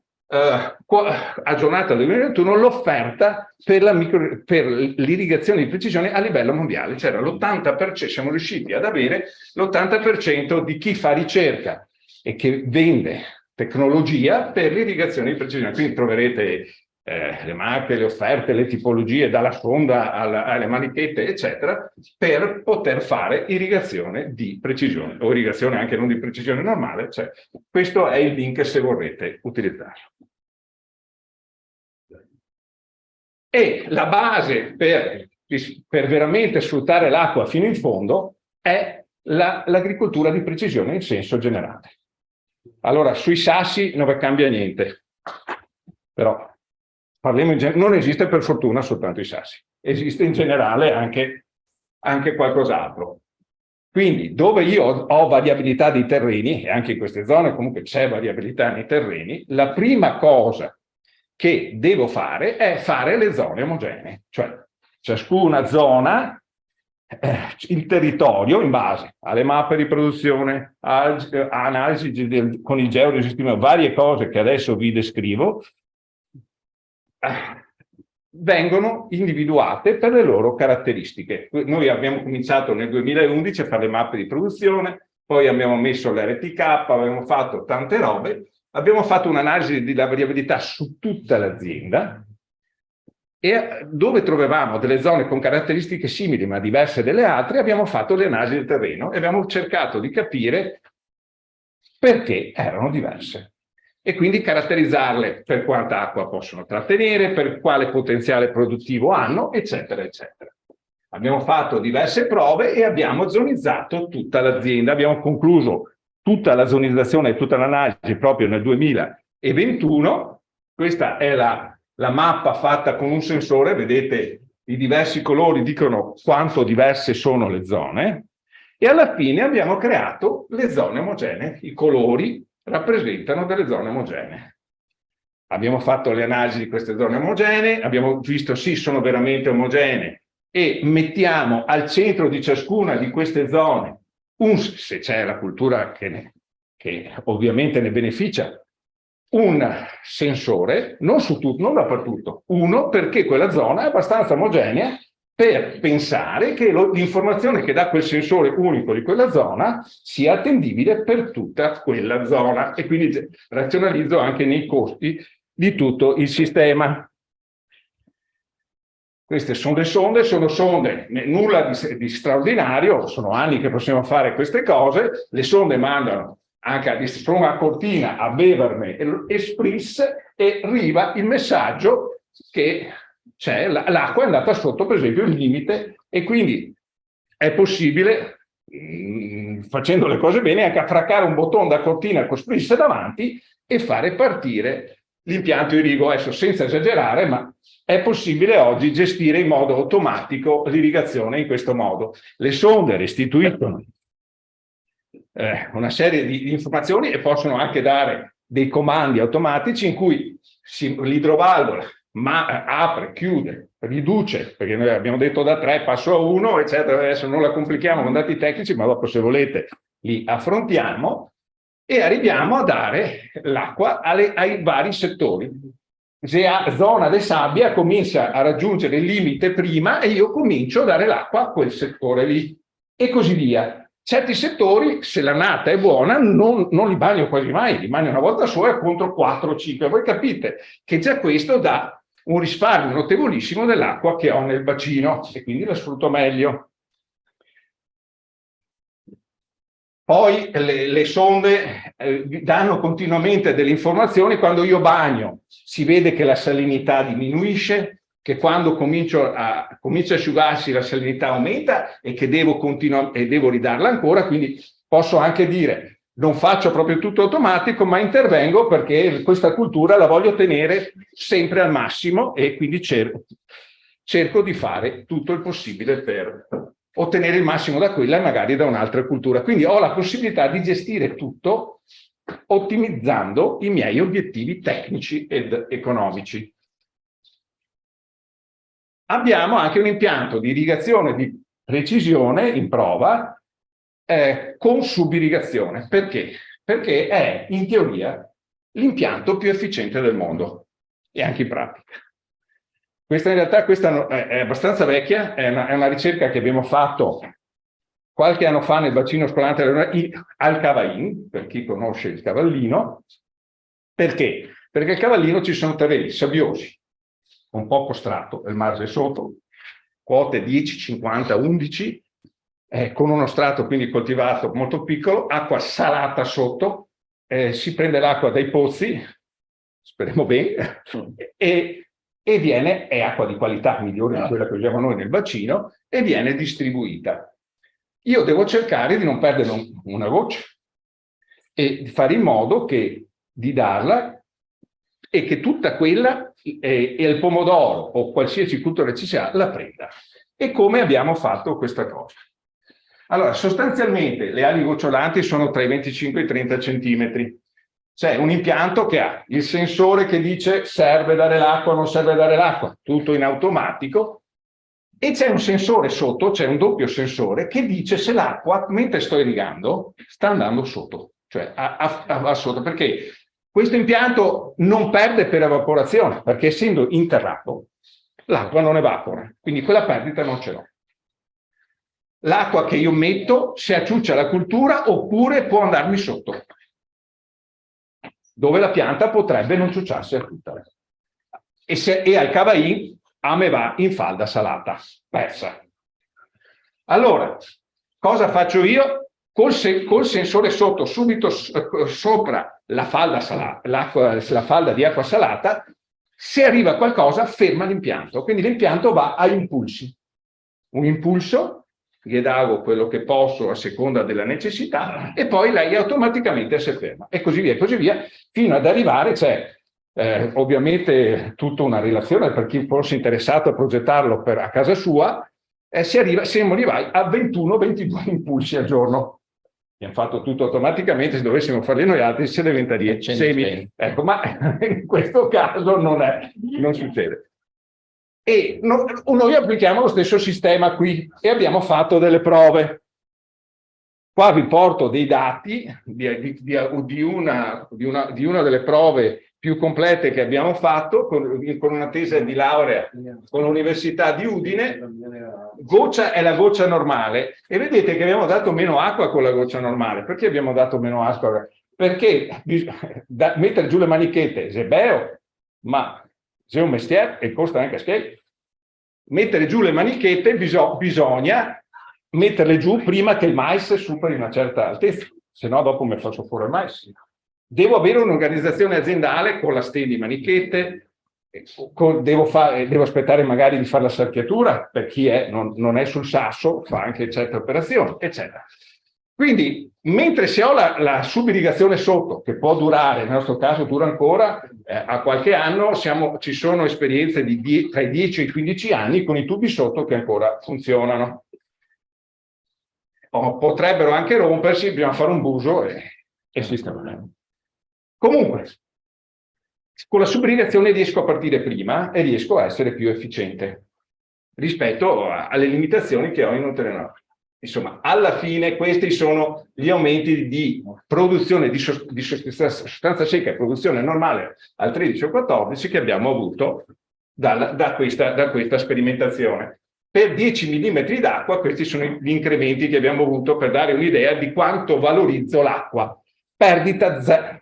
Allora, lo zero in agricoltura non esiste, come non esiste il 100%, perché lavoriamo di fronte a una grande variabilità. Però qua ci avviciniamo veramente, che era la domanda che mi è stata posta, a livelli di efficienza elevatissimi.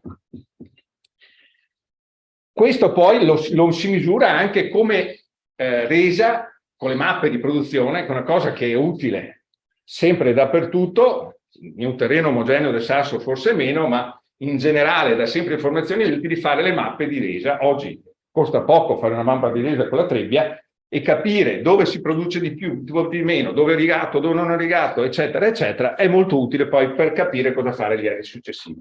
Voi vedete che passando con la microirrigazione in certe zone io riesco a capire esattamente dove ho il verde è il massimo che è il massimo potenziale di quella condizione. Non posso dire, nemmeno qua noi altri non faremo mai 170 o 180 quintali per ettaro al 25 o al 14 che fate voi qui. Cioè, se va tutto bene facciamo 100. Di cosa sta parlando? Di seminativo? Di mais, sto parlando di mais, questa è una mappa. Sì. No, anche nelle zone, no, capisco benissimo, però nella zona qui ci sono punte produttive, abbiamo fatto tante prove anche noi, molto elevate. Noi se facciamo 120, 125, 130 abbiamo già fatto un grande risultato e abbiamo ottimizzato tutto quello. E quello possiamo bene evidenziare con le mappe di produzione. Possiamo vedere anche i punti dove c'è più variabilità e dove eventualmente intervenire per dare più acqua, per dare meno acqua, eccetera, eccetera. Questo è solo una questione di...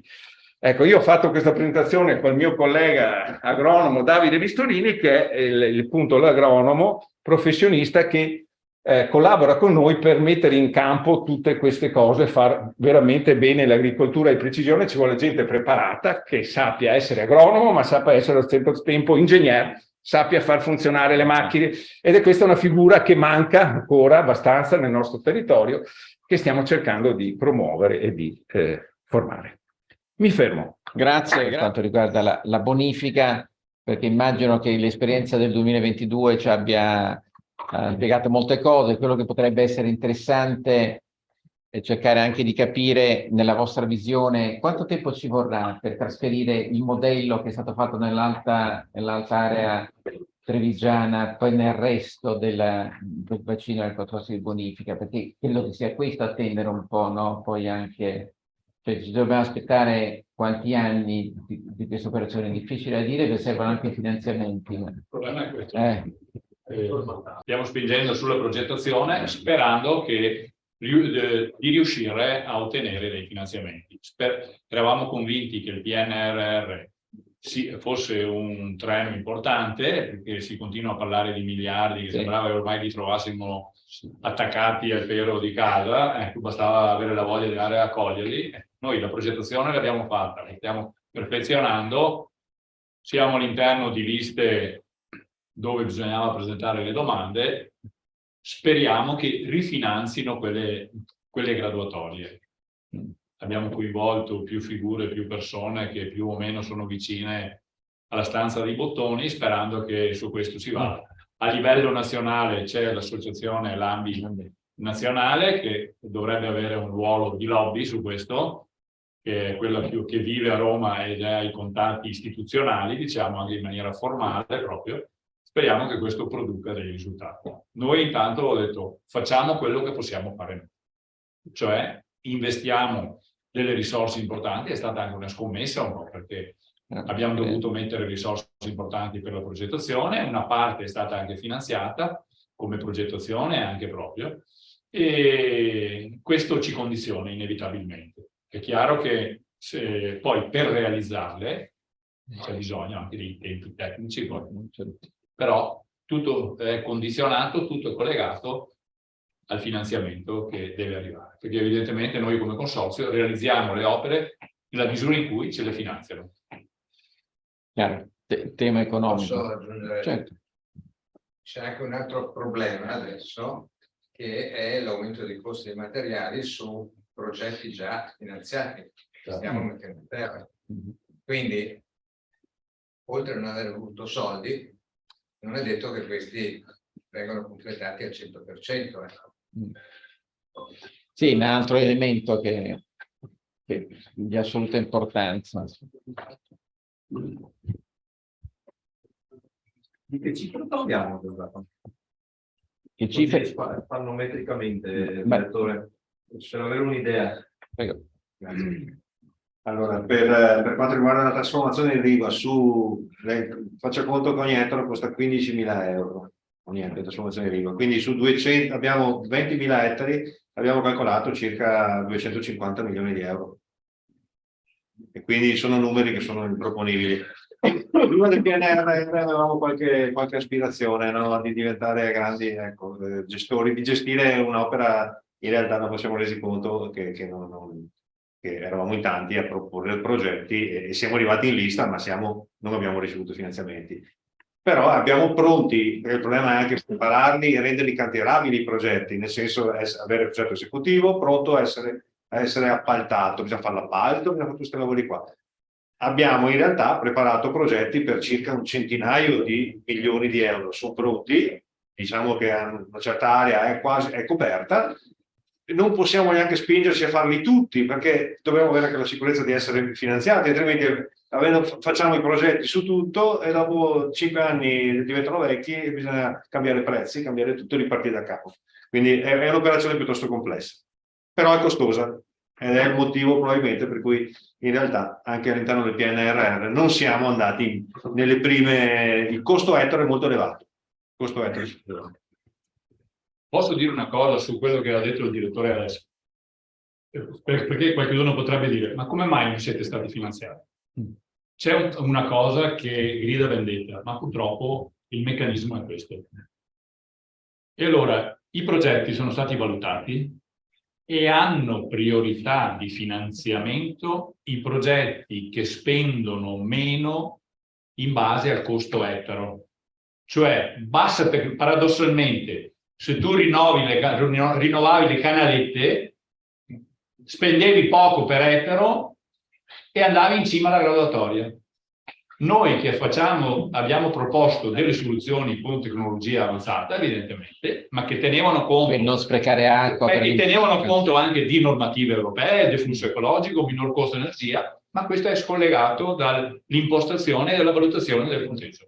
E questo ci ha penalizzato.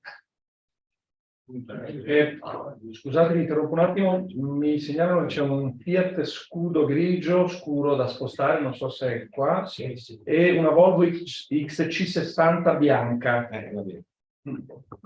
Ecco. Vedo che Scusate, sono ma- partiti, non so se... Ok. Grazie. Va bene. Parlo delle zone di Valdoviano. La parte bassa di Valdoviane è fornita dalla Vergella, mentre la parte alta non c'è possibilità. Lo scorso anno sono state fatte diverse domande per poter attingere, per portare la parte alta, però è stato detto di no. Quest'anno come si pensa che Magari per il Allora, della domanda, perché magari non- su questa questione magari sarebbe bene che ci fosse il direttore che è più afferrato di me nell'esecuzione diretta delle opere. Però quello che so io è questo. Sulla zona di Valdobbiadene le condotte sono quelle che poi servono per andare a irrigare anche tutto il quartiere del Piave. Cosa succede là? Noi abbiamo 3 pompe in funzione. Queste per funzionare e per garantire l'irrigazione strutturata del quartiere devono, cioè fin tanto che è necessaria l'acqua per quella area che è stata progettata in quel modo, con quella funzionalità, con irrigazione strutturata, non è possibile ricorrere all'irrigazione in soccorso. Non appena finisce la stagione e si riduce la richiesta d'acqua della zona di pianura, diciamo così, ecco, e allora riusciamo man mano a dare la disponibilità e dare la risposta alle richieste dell'acqua di emergenza. Cosa fare per riuscire a darne di più? Bisognerebbe in teoria avere la possibilità di derivarne di più, di avere più acqua. Questo è il problema, perché altrimenti noi non riusciamo a dare risposte in quella direzione. Ad oggi, l'unica cosa che abbiamo fatto delle opere di manutenzione sulle condotte che avevano delle perdite, cose di questo tipo, tutto il discorso di relining delle condotte, abbiamo investito molte risorse proprio per evitare che ormai quelle condotte segnavano proprio tutte l'età che avevano, per capirci, però come risposta materiale oggi non abbiamo niente ancora in aggiunta. Posso chiedere una cosa a riguardo per ricollegarmi agli addizionali che stanno arrivando in questi giorni? Sì. Leggevo che il consorzio ha 11 impianti idroelettrici che producono energia. Dichiarate che fate 17 milioni di kilowattora annui. Volevo capire in che modo vanno consumati o spesi. E allora, dal punto di vista del consumo della produzione di energia e consumo di energia. Sono 11 impianti tutti incentivati, eccetto 2 che sono di antica data. L'energia viene integralmente ceduta, venduta al GSE, fatturata e quindi produce un gettito, un reddito. Non è meglio autoconsumo? No. Allora, fino a una corsa. Allora, finché c'erano i costi dell'energia precedenti l'anno scorso, muovendo proprio sul tema dell'autoconsumo, visto anche che l'ultimo decreto del dicembre scorso dà la possibilità di consumare a distanza, che era quello che noi cercavamo, la possibilità di produrre qui e consumare lì. Perché adesso gli impianti sono dislocati in varie zone e non si può produrre lì e ad oggi consumare da un'altra parte. Ma sarebbe ideale riuscire a compensare la produzione con il consumo, anche se va detto che non sempre la produzione ce l'ho quando ho il consumo, che d'estate l'acqua va in irrigazione, non ce l'ho per produrre. Quindi è un tema che va affrontato e lo stiamo facendo con degli specialisti sul tema per vedere qual è la soluzione da dare, migliore da dare. Tenendo conto anche della produzione fotovoltaica che potrebbe essere interessante in certe condizioni. Noi abbiamo dei bacini, per esempio, potrebbero essere gli impianti potrebbero essere galleggianti e potrebbero dare anche dei risultati. Tenendo sempre conto che noi privilegiamo l'idroelettrico perché l'idroelettrico c'è sempre, quando c'è acqua, notte e giorno. Fotovoltaico ovviamente funziona a metà del tempo. Tutto il tema quindi è aperto, apertissimo. L'anno scorso siamo andati a produrre meno perché l'acqua non c'era, produrre energia idroelettrica inferiore e a consumare molto di più. Le due cose hanno agito aumentando i costi in maniera rilevante. Perché anche, non l'ho detto, ma il reddito della produzione idroelettrica entra nel bilancio come una posta positiva. Noi quasi ricaviamo 1 milione milione di euro di netto dalla produzione idroelettrica. Se non c'è, crea un buco. Se non c'è o è inferiore, crea una mancanza. Vi leggo una domanda che... Interrogo questo un attimo. Nell'ultima variazione di bilancio abbiamo spostato delle cifre proprio per la progettazione di queste tipologie di nuove fonti di energia, proprio perché sono molto importanti per noi, proprio per ridurre il costo e aumentare anche possibilmente il disavanzo, cioè quindi l'utile. Vi leggo una domanda che ci hanno scritto in chat. Buonasera, vorrei sapere se le turnazioni degli impianti in pressione esistenti cambieranno. Se sì, informate voi le aziende oppure devono richiedere loro le nuove tabelle? Altra domanda. Nella zona di bonifica, vedi Monastier Meuro, i prelievi dei canali verranno anche loro gestiti con turnazione? Grazie. Le donazioni sia dagli impianti pluririgui che dagli impianti di soccorso vengono gestite da noi e vengono comunicate da noi all'utente, quindi l'utente, se non riceve modifiche, stando ben attento a guardare la casella PEC magari, usa gli orari dell'anno precedente. In bonifica quest'anno stiamo proprio decidendo di partire per tempo con la turnazione. L'anno scorso l'abbiamo fatto in corsa perché siamo stati un po' sorpassati dagli eventi. Quest'anno volevamo partire prima, cercando di organizzarli meglio e dare una risposta. Quindi l'idea è quella, ma è un tema di discussione proprio di questi giorni da parte dell'amministrazione, quindi lo faremo, ma è l'unica possibilità, perché avendo poca acqua, ci sono stati bacini che hanno visto una riduzione del 50% netto, bacini di bonifica in pianura, di soccorso, quindi una disponibilità d'acqua inferiore al 50% di quella che c'era l'anno prima. Quindi non c'è altra via, che non si può prelevare tutti insieme, bisogna prelevare in sequenza, non c'è dubbio, uno deve aspettare e aspettare che quello prima finisca e poi procedere lui.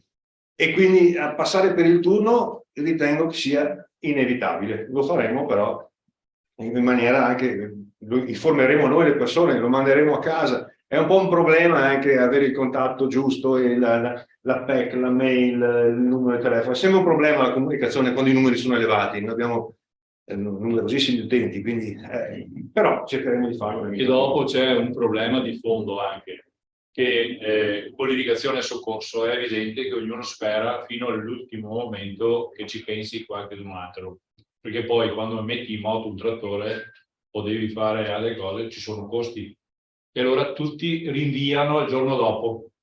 Però questo mette a rischio il sistema, perché l'acqua per tutti, le stesse 24-48 ore, non ci sarà. Perciò bisogna per forza di cose investire e accettare in qualche modo una regolamentazione di utilizzo dell'acqua. Poi abbiamo un altro aspetto che va corretto, ma questo non riguarda gli agricoltori o indirettamente li riguarda. Bisogna fare in modo che ci sia un ente unico che dà le autorizzazioni e controlla queste, mentre in parte su alcuni corsi d'acqua da un lato c'è il genio civile che dà le autorizzazioni, dall'altro interveniamo noi. Questa è confusione, perciò ne abbiamo già tanti casini. Vediamo un attimo di riuscire a risolvere. Su questo ci stiamo lavorando e speriamo di raggiungere l'obiettivo, ma non è né scontato né automatico. Prego, facciamo nell'ordine, prego. Velocissimo, sempre su questo argomento, nelle nostre zone sinistrochiare ci sono terreni che hanno bisogno di irrigazione una volta magari in 15 giorni e dei terreni che avrebbero bisogno in 2 o 3 giorni. Come c'è per la bonifica non esiste una mappatura, credo, anche per l'irrigazione a goccia. E c'è il problema che certi terreni con l'irrigazione a goccia non hanno acqua sufficiente. Anche per mettere a punto un po' i consumi dell'acqua che non siano sullo stesso momento, potrebbe essere anche questo forse un motivo per riuscire a centellinare di più a meno che tutti i cambi di impianti quando bisogna fare quello del consorzio. Io ad esempio avevo già la goccia da 20 anni fa perché avevamo i pozzi, prendevamo quelli, bisogna cambiare tutti gli ugelli perché gli da 2 o 4 litri all'ora ogni metro quadrato con 5 ore che mi dà il consorzio a ettaro non fa niente. Questo è un po' il problema. Io consumo poco, ad esempio ci sono altri tipi di impianti che consumano 10 volte tanto. Quelli che ha fatto Richivi, ad esempio, qui là con e quelli consumano, tirano fuori tutto un ettaro o due, tirano fuori tutta la condizione del sotterraneo, mentre io potrei metterne, ci sarà sotto 10 ettari tutti insieme, proprio per dire che ci fossero. Quindi c'è la difficoltà per alcuni perché il controllo è stato fatto, ma ci sono dei terreni ghiaiosi che con l'orario del consorzio parlo assolutamente. Sì, va detto che alcuni orari sono nati per la somministrazione e pluvioirrigazione, quindi hanno turni diversi. I turni non collimano con quelli che sono necessari per le coltivazioni sul tetto o anche per l'irrigazione a goccia. Cerchiamo di fare il possibile spezzettando il turno laddove è possibile, però il turno organizzato all'interno di un comizio, no? Mi pare che lei sia in aree strutturate, ma quello che leva pioggia a pressione. E quindi il problema della garanzia, diciamo, la difficoltà è trovare il turno che va bene. A lei andrebbe bene un turno frequentissimo il giorno, nel senso ogni giorno avere un po' d'acqua, magari poche ore ogni giorno. In alcuni casi siamo riusciti a farlo, però è un obiettivo che ci siamo posti. Lo sappiamo, non è facile passare con la turnazione, non si dà la soddisfazione a chi ne avrebbe bisogno di turni diversi. Oppure possiamo fare richiesta di allungare. Il problema è proprio tecnico, nel senso nello stesso turno, nella stessa organizzazione di comizio, il turno deve essere unico oppure eventualmente multipli dello stesso, perché altrimenti si generano delle sovrapposizioni che dobbiamo evitare. Si prova a capire qual è l'esigenza e come si può, però siamo un po' limitati. Nel suo caso ideale sarebbe, qualcuno l'ha fatto, il bacino di compenso, però è evidente che in una zona a pluvioirrigazione non ha senso. Ha senso nelle zone di scorrimento. Molto spesso lo scorrimento ha il problema contrario, no? Tanta acqua in poco tempo e in realtà chi mette l'impianto a goccia ha bisogno di poca acqua in tempi lunghi. L'unica via nello scorrimento, vi dico già, per avere risorsa, per non sprecare risorse, per avere successo nel risparmio, è fare un piccolo bacino di invaso. Purtroppo viene anche finanziato dal PSR, la soluzione è quella, perché uno mette via l'acqua e nei poco tempo arriva dalla canaletta e poi la usa nei tempi in cui vuole. Non sono grandi adatti perché la ministra vabbè, sì, ma si può penalizzare, si possono fare le stesse cose, nel senso il bacino va penalizzato nel caso, non è che si pensi di metterla là sulla gara, quindi si svuota il giro di ore, quindi va fatto un bacino e va fatta la produzione che consente di immagazzinare l'acqua, il bacino di Chi è che c'era? Avete già risposto nelle presentazioni, ma volevo farla più diretta. Nel caso in cui l'ottimizzazione degli impianti porta a un consumo di 1/4 dell'acqua attuale, l'obiettivo è essere contenti di aver consumato 1/4 o possiamo quadruplicare gli ettari seguiti? Se vogliamo perseguire il risparmio idrico dobbiamo essere contenti di aver fatto 1/4. Perché le linee di finanziamento addirittura dicono non deve essere impianto che non è già strutturato, che non è già attrezzato. Lo dice come condizione di ammissibilità. Quindi dopo in qualche maniera si può cercare in alcuni casi però abbiamo 50.000 ettari irrigati e consumano complessivamente 50 rotti metri cubi al secondo, noi quel 50 lo dobbiamo diminuire. Non possiamo dire con 50 facciamo più area, dobbiamo dire con 50 diventare 40. Su questo non c'è dubbio. Quindi è difficile rispondere, sarebbe bello rispondere consumo meno, quindi irrigo doppio, però purtroppo non è una linea perseguibile da nessun finanziamento. Direttore, abbiamo accennato prima del flusso ecologico, peggio la siccità. Noi stiamo discutendo di siccità, di problematiche varie. La prima problematica ce l'ha posta l'uomo, non Dio. Quindi molti molti non potranno irrigare comunque se il flusso ecologico andrà a regime al 100%. Comunque.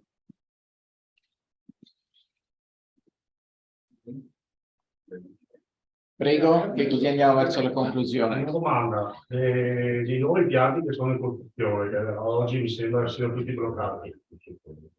Avete novità, visto che progettate nuovi impianti, non chiediamo quelli che sono in essere? Non sono fortunatamente tutti bloccati, li vedo poco attivi perché abbiamo delle difficoltà con le ditte, perché adesso quel discorso che ci faceva prima la condizione economica, l'aumento dei costi ci ha creato notevoli difficoltà. Quindi ci sono delle difficoltà da superare, ma contiamo che riprendano, dovremmo essere sulla buona strada. Hanno lavorato meno e hanno prolungato un po' i tempi, questo è vero, però lo stanno riprendendo, anche se con difficoltà stanno riprendendo. Soprattutto perché cosa è successo? Queste ditte, quando hanno partecipato all'appalto, hanno partecipato all'appalto con le condizioni di appalto che c'erano e con le condizioni di mercato che c'erano. Anche se normalmente si dice l'impresa, c'è il rischio di impresa e deve cautelarsi. Ma però lo sbalzo del prezzo è stato talmente grande che tanto è vero che a livello nazionale poi hanno costituito un canale di finanziamento per intervenire su queste differenziazioni. Evidentemente perché la macchina si mette in moto, che certifichi gli aumenti di costi al di fuori del range ammissibile, e allora è stato necessario riuscire a fare tutta questa contabilizzazione. Con l'impresa abbiamo avuto purtroppo un braccio di ferro importante, poi loro dicono che a loro manca la liquidità per poter continuare comunque, anche se come consorzio in qualche modo cercavamo di garantire la situazione, e tutte le manovre che abbiamo attivato anche con le disponibilità che c'erano nei singoli progetti per anticipare comunque noi in parte anche i maggiori costi, però siamo legati diciamo in qualche modo alla compensazione di queste differenze di prezzi a livello nazionale, dove deliberano e dove ci approvano queste variazioni, per poi poterle evidentemente trasferire alle ditte e alle imprese per continuare i lavori e ottimarli. Però è una questione, direi, burocratica a questo punto, perché mi sembra che i canali che ci hanno dato e le indicazioni e le spiegazioni che ci sono state date, fornite, e anche qualcosa che si sta muovendo di concreto, ci aiuterà a perfezionare l'operazione. Però l'inghippo è stato questo, insomma, i prezzi che sono andati alle stelle sulle materie che sono state utilizzate, anche perché pensiamo che la realizzazione di un impianto è per il 70% di materiale e il 20-30% di manodopera, perciò è il materiale che incide in maniera esorbitante sull'attività, non tanto il costo della manodopera, che magari quella sia stata di poco. C'è l'ultima domanda, se posso, online, non c'è. Perché viene obbligato a montare le centraline di controllo solo su impianti a goccia nei vigneti e non su impianti di mais o altre colture che irrigano progetti a consumo più alto di quelli a goccia? Grazie. La centralina, cioè il gruppo di consegna, viene dato in comodato d'uso a chi ha impianti che chiede l'autorizzazione a somministrare l'acqua attraverso impianti con microirrigazione su superfici superiori ai 5.000 metri quadri. Questo è il criterio, e gli altri, se hanno impianti fissi sopra chioma, cioè pluvioirrigazione, non hanno l'impianto quelli devono seguire l'orario. Di fatto da un lato l'orario è visibile, quando si l'irrigazione a goccia l'uso non è visibile e quindi viene in qualche maniera salvaguardato, verificato e comandato dalla centralina. Questa è la motivazione. La centralina dà la possibilità anche di avere un'automazione. Ci sono aziende che hanno utilizzato la centralina che il consorzio ha dato per contiene i turni, noi montiamo i turni nella centralina. La centralina apre e chiude l'irrigazione nei turni. Sono aziende che hanno utilizzato questo come automazione per la loro azienda. Questa è un'utilità, una forma di controllo e un'iniziativa che in qualche maniera va incontro a chi fa un'irrigazione che magari microirrigazione è costosa, richiede risorse e il consorzio c'è, contribuisce. Grazie.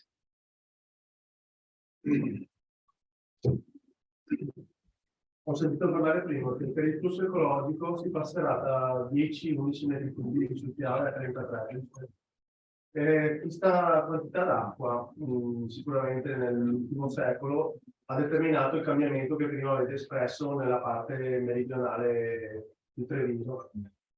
Nel prossimo secolo, con questo cambiamento, si vuole ritornare a quello che era, non so, un secolo fa la situazione agricola, se non riusciremo a compensarla con questi sistemi di irrigazione, perché penso sia difficile riuscire a compensarla per come la vedo io. Forse non sono così positivo, però. Lei ha centrato proprio tutta la nostra difesa, nel senso il nostro cavallo di battaglia, proprio dimostrare che quello che sta su, non è che possiamo tornare a quello che era 500 anni fa e ripartire da zero. Dobbiamo fare tesoro di quello che è successo e cercare una soluzione perché funzioni, non tornare indietro nel tempo. Perché l'acqua che deve tornare a Piave deve tornare a fronte di una diminuzione dei consumi. Noi abbiamo detto, se riduciamo i consumi, attraverso i finanziamenti, attraverso la trasformazione di rive, quell'acqua che non serve più, però garantisce comunque la coltivazione, resta nel Piave, non viene prelevata. Questo diciamo. Non possiamo dire, d'altra parte, non possiamo dire togliamo l'acqua, quella che già c'è, che adesso è necessaria, la lasciamo nel Piave. Questo noi l'abbiamo sottolineato più volte, creerebbe un impatto enorme su tutto il settore agricolo. Questo non è, l'abbiamo documentato, l'abbiamo ben scritto, ce l'hanno l'autorità di distretto. L'autorità di distretto è l'autorità che governa tutta questa materia, che ha sede, è un'emanazione del Ministero dell'Ambiente ed ha sede a Venezia, è una dei 7 distretti d'Italia, quindi ed ha la finalità di gestione della risorsa idrica. L'abbiamo segnalato ed è il nostro motivo in base al quale chiediamo di gradualmente eventualmente raggiungere un nuovo deflusso ecologico, non certo quei numeri là, che sono numeri che derivano dalle formule, quei numeri là sono quelli che hanno proposto in base ad un'applicazione matematica che non ha senso nei nostri corsi d'acqua. Attraverso la sperimentazione stiamo dimostrando che in realtà il numero, se anche si volesse usare, sarebbe comunque inferiore. Quindi è tutto un lavoro che stiamo proprio svolgendo su questo tema qua. E si stanno portando avanti delle sperimentazioni, ci sono dei tavoli che stanno lavorando su questo per capirci come ci siamo insediati. La prima cosa che abbiamo fatto, siamo andati a prenderci l'autorità di bacino, l'abbiamo portato in consorzio, le abbiamo fatto toccare con mano una mezza giornata la nostra realtà, spiegato per filo e per segno qual è la nostra realtà, come sono le nostre condizioni, e abbiamo aperto una discussione concreta e da una posizione che c'era vediamo che si stanno lentamente spostando, anche perché il provvedimento del flusso ecologico è un qualche cosa che è nato su una regolamentazione comunitaria e non tutti i fiumi in Europa sono gli stessi, anche se il regolamento viene travasato all'inizio su tutti i fiumi nello stesso modo. Perciò su questo adesso sono aperte appunto delle discussioni, dei tavoli dove si lavora, dei programmi, proprio dei progetti dove si fa sperimentazione anche in alveo. Perciò c'è un lavoro dietro sulla quale noi stiamo lavorando con attenzione. Il consorzio poi ha stanziato una cifra per fare degli studi anche dell'impatto sociale e economico del territorio, non solo agricolo, e c'è un impatto pazzesco, cioè senza acqua, Treviso rimarrebbe senza acqua in parte, se estremo lo stesso, cioè il territorio avrebbe anche come immagine veramente una perdita enorme. Quindi altri stati che hanno più coraggio riescono a mettere una forza politica diversa cioè, che noi. La Spagna è riuscita, per quanto riguarda le loro cose, potenza e forza sulle loro azioni, sulle loro volontà. Noi subiamo. Questo è un grande problema. In questo senso mi sento di dire agli agricoltori e a noi agricoltori che forse questo tema qua non è un problema solo dell'agricoltura, come probabilmente si diceva, perché è un tema che riguarda l'acqua nell'Extra Piave, soprattutto nella parte a sud, come si diceva prima, della bassa montana. Se non ci fosse, quell'ambiente sarebbe effettivamente diverso.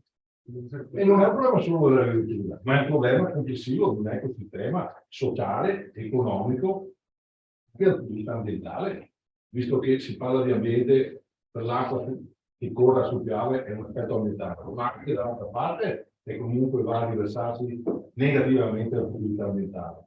Con equilibri, come diceva il direttore, che non si possono cambiare dalla sera alla mattina così senza colpo ferire, per cui un'attenzione, una sensibilizzazione che non deve essere solo del mondo agricolo, ma anche dell'intera società. Bene. Direi che possiamo concludere. Ringrazio la presenza presidente, direttore di Furlan che ci ha dato delle indicazioni sul quale consiglio poi di prendere informazioni.